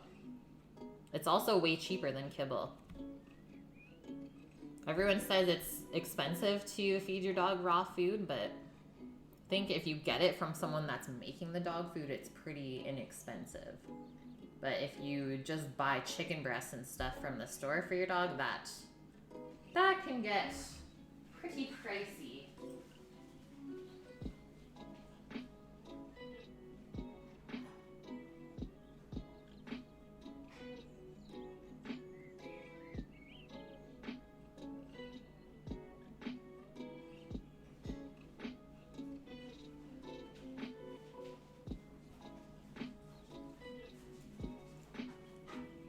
Posh eats posher food than you? Yeah, she eats posher food than me as well. Check that they have multiple nutritionists on staff. Interesting. Yeah, raw dog food I think is going to be a big, big thing in the next few years. Posh gets 6 ounces of her mix. So like, let me find...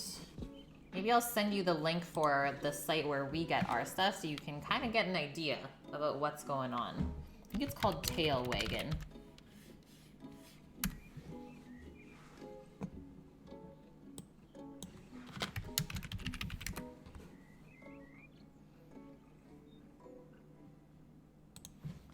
Tail Wagon dog food.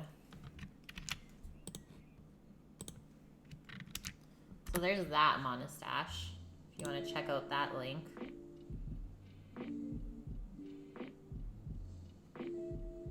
Oh, you can't have pets right now, InDog. Aw.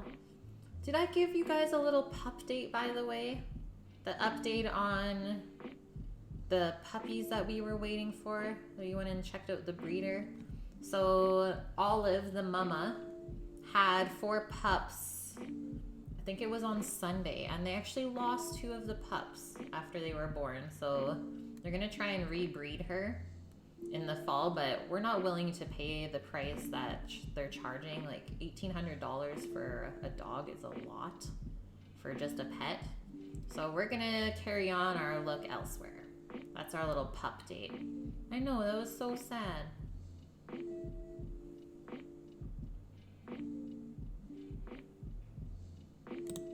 You've been making Sunny a bland diet for the past few days. Is she having stomach problems?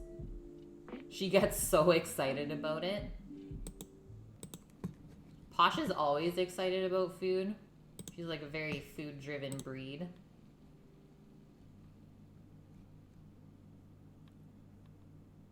Okay, so there's also organ and bone in the mix for the dogs. Interesting.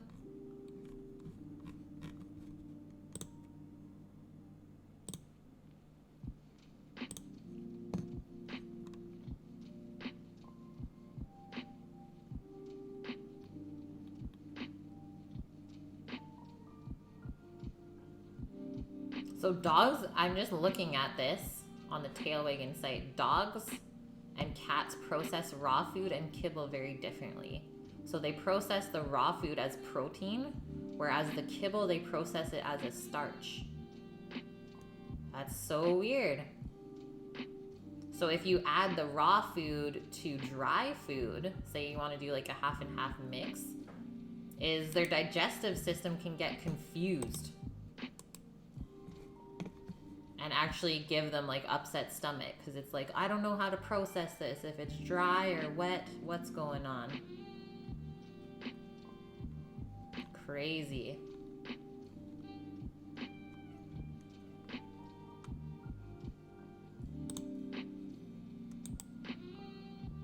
And then there's also this one I just found too, Monastache. Boom.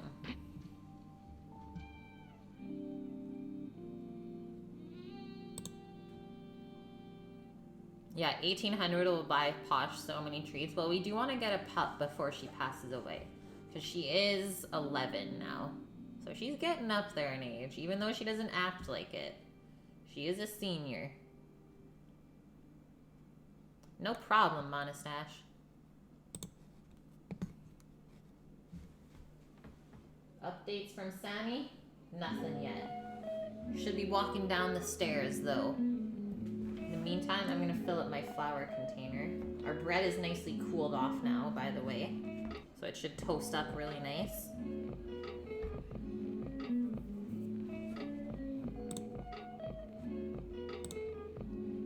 Wow, literally walking down the stairs right now. You're gonna go switch over. Sounds good, Monastache.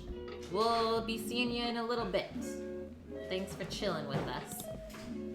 Sammy! That's what I said. I was like, of course, right? We say we're gonna bike. Not happening. Mother's like, hey, how about no? How about new? Okay, toasting up our bread. Let's do this. Little peek window in the toaster. Close up toaster. Everything else ready to go. I made a loaf, Sammy. I made a loaf, Nice loaf. indeed. It's a nice loaf. Blew right up. Are you cold? Is it chilly out? Love it. You having a shower right now? Huh? You want to smell the... You don't smell. You smell. Yeah, I'll just get everything ready then. It'll be 5-ish minutes anyways. Getting our salads out. Let's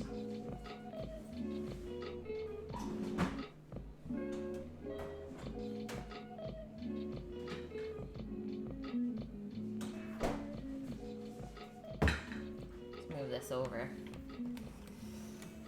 This toaster is from my grandma, guys. OG. It's an OG toaster.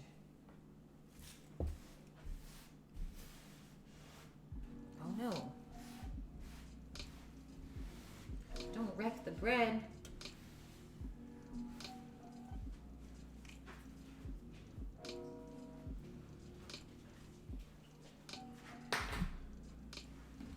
Okay, we can dress our salads. So tomato and cucumber salad. We picked these greens from the garden before it started raining today. Garnished with a little bit of toasted pumpkin seed. And our dressing is like a lemon and white wine vinaigrette. So nice and light. Just toasting up our bread a little bit for the sandwiches so it doesn't get soggy with our mayo-based salad mixture.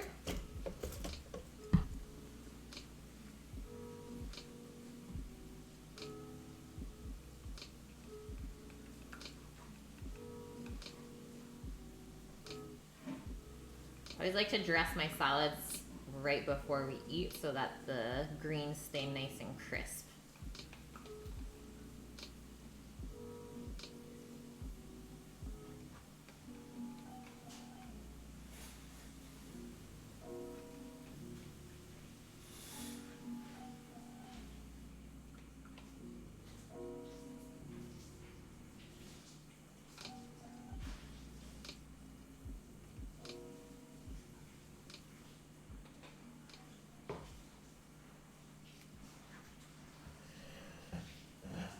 Check it out.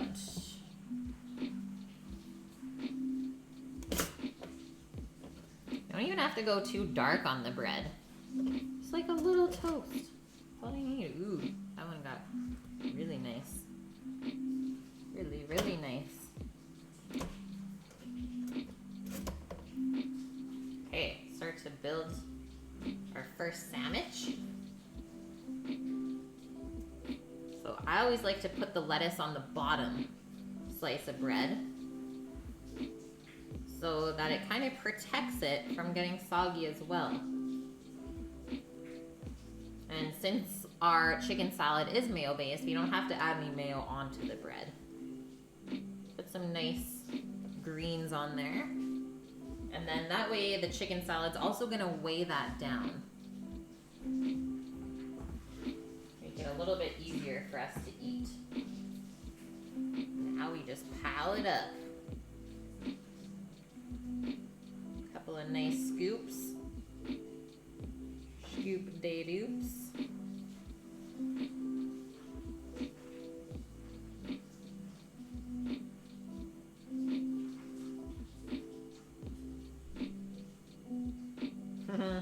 Chicken salad's always kind of messy to eat. Just laughing at this now. It's gonna be a challenge indeed.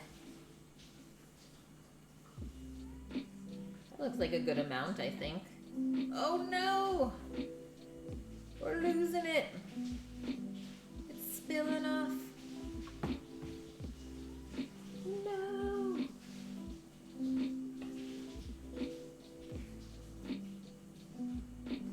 Put that back on there. Now we can close it up. Give it a gentle smash, if you will. Quick, another little toast on our bread. Holy. This is insane. Chicken overboard. Oh no. I don't know even how this is gonna fit in our mouths, but dang. She is looking good. Mmm.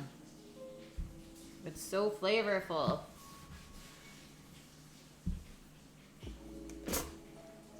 Okay, a light little toasty toast.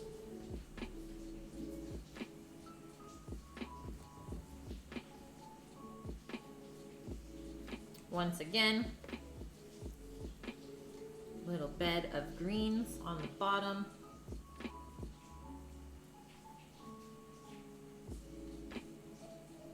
Plus that'll add a little bit of crunch too. Salad on salad.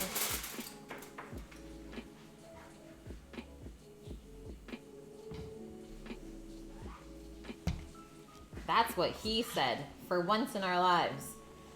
That's what he said. Not what she said. Royale with cheese. toasty toast.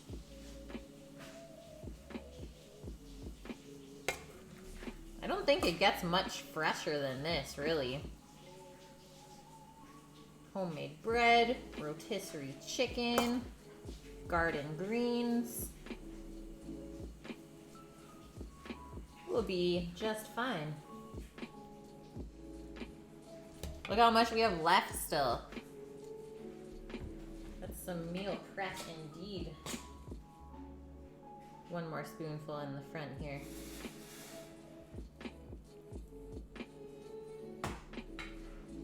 Hey, Solid Smith, how are you, man? Just letting you know I saw your message on Discord. I was getting ready for stream, so I will pay you for that emote later. I'm just finishing up anyways. Just finishing up anyways. Okay, we're gonna try it and cut this in half, I think. Keyword try. No tasting the bread? We already did, Nike. Did you miss me eating the little end piece that I cut off? You want some cheese grated on top? I was wondering about the cheese. The pecorino would be really good, I think. The saltiness of it. Yeah, you're finally eating food, so you must feel better. That sucks, man. Quite a few people are sick right now. Just that time of year, whether it's like allergies or a cold. Always some kind of illness going on.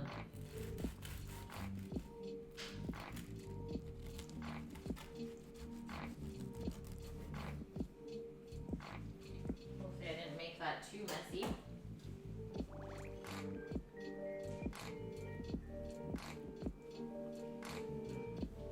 Nice. That's a sandwich. For a Sam? Yeah, that's yours.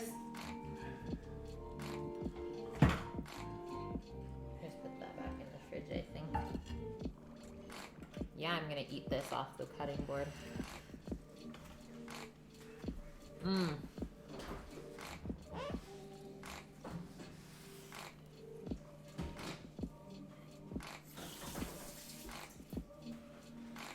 It's so good, guys. Okay, quick photo. And then we eatin'. I just used the serrated knife.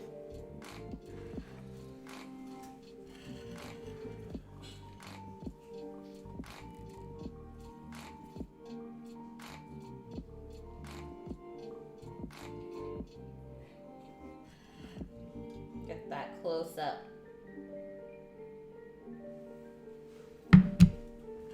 Yash.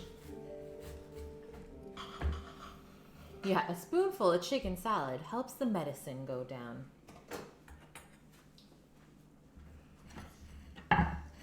Let's do this, Sammy Sam. This is the moment we've been waiting for. The Sammy test. I'm getting into this too. It's deadly, hey? We did good. We gone and done it. Mm-hmm. Mmm. The bread squishes down nicely.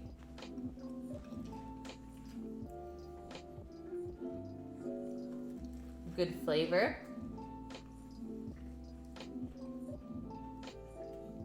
Yeah, the Sammy test.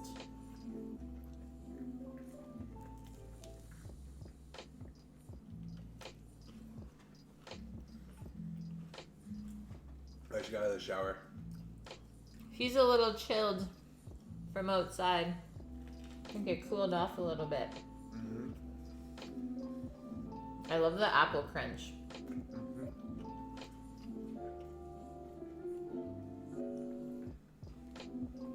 One of those instances where apples are perfect in savory food. Mm-hmm. It's not actually falling apart too bad. It is sticking together pretty well. Mm-hmm. So I would say like that kind of 1/3 inch dice on the chicken is perfect.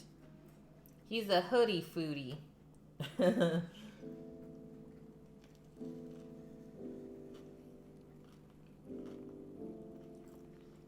trim my mustache tonight. I'm eating it.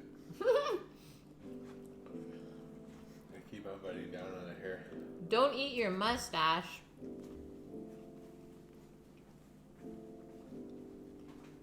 Hojerific, you lost those bones? I'm sad for you.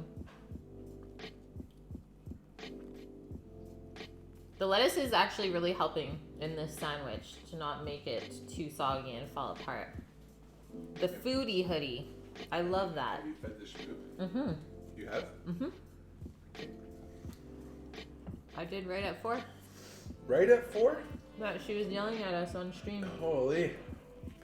She literally came down at 3:59. I didn't call her or anything. I just heard her walking down the stairs. Don't eat your nose, neighbor.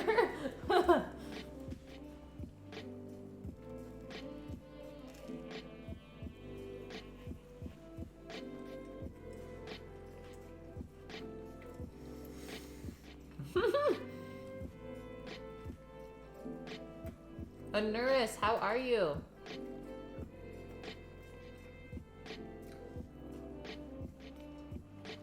Who needs green salad when you can have chicken salad?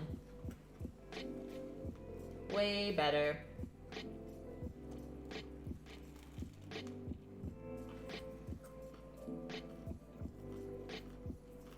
I like the crust on the bread. It's really nice and crunchy.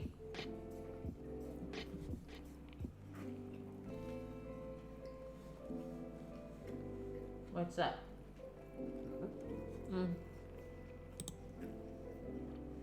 Rook already copyrighted the foodie hoodie. No! No! Should I think of something new? Yep. Next. Thank you. Next. Yeah, thank you. Next.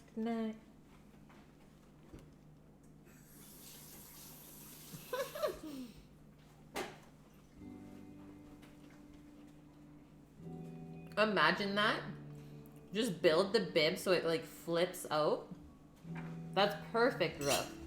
So built-in bib, paper towel roll in like the pocket part. Premium edition comes with streaming gear. I like it.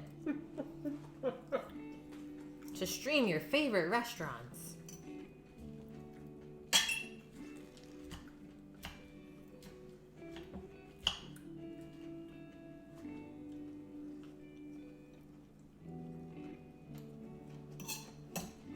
We're going to raid Graham. They just started. It's where we're sending everyone. I'm gonna eat my sandwich, guys, and then we're sending you off. And then tomorrow, poutine. Yeah, only $2,500. Or sorry, $24.99.97 for that hoodie. Premium edition.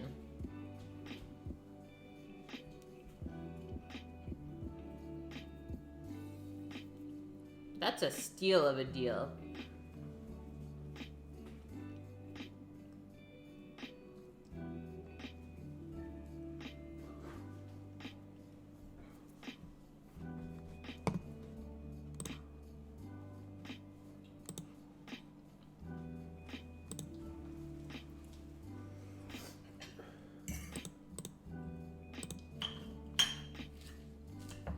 Hey, Beeferb, what's going on? Welcome in. You missed all the action. No! Yeah, we're just coming to an end. Here's our little sneak peek of our chicken salad sandwich that we made today.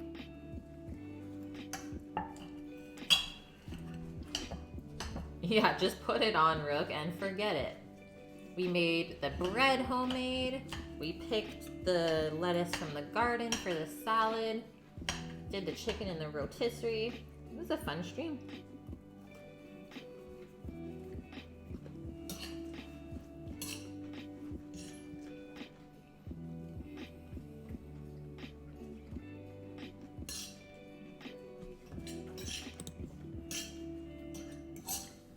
That's pretty filling. Sammy's a hungry man.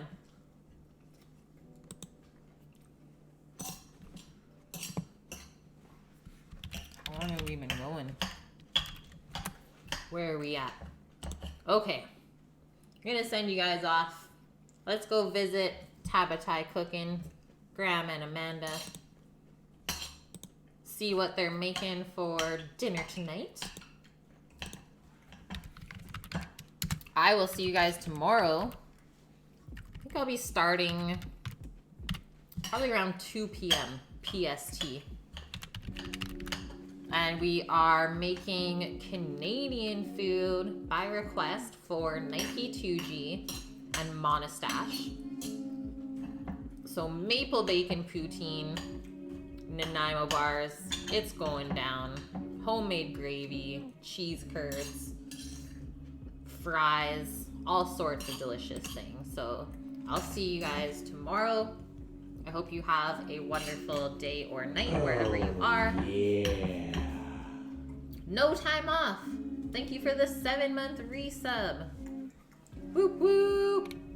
Sammy's the pizza cat. It's so good. Okay guys, take care. Enjoy the day. Thanks for all the love today. The resubs, got a bunch of those. Got a bunch of biddies as well. Love you all. Have a good one. Yeah, maple bacon poutine. It's a thing. Okay, so long. Bye, everyone. Have Let's a great go day. crash Graham and Amanda. Get those Kate Raid emotes ready.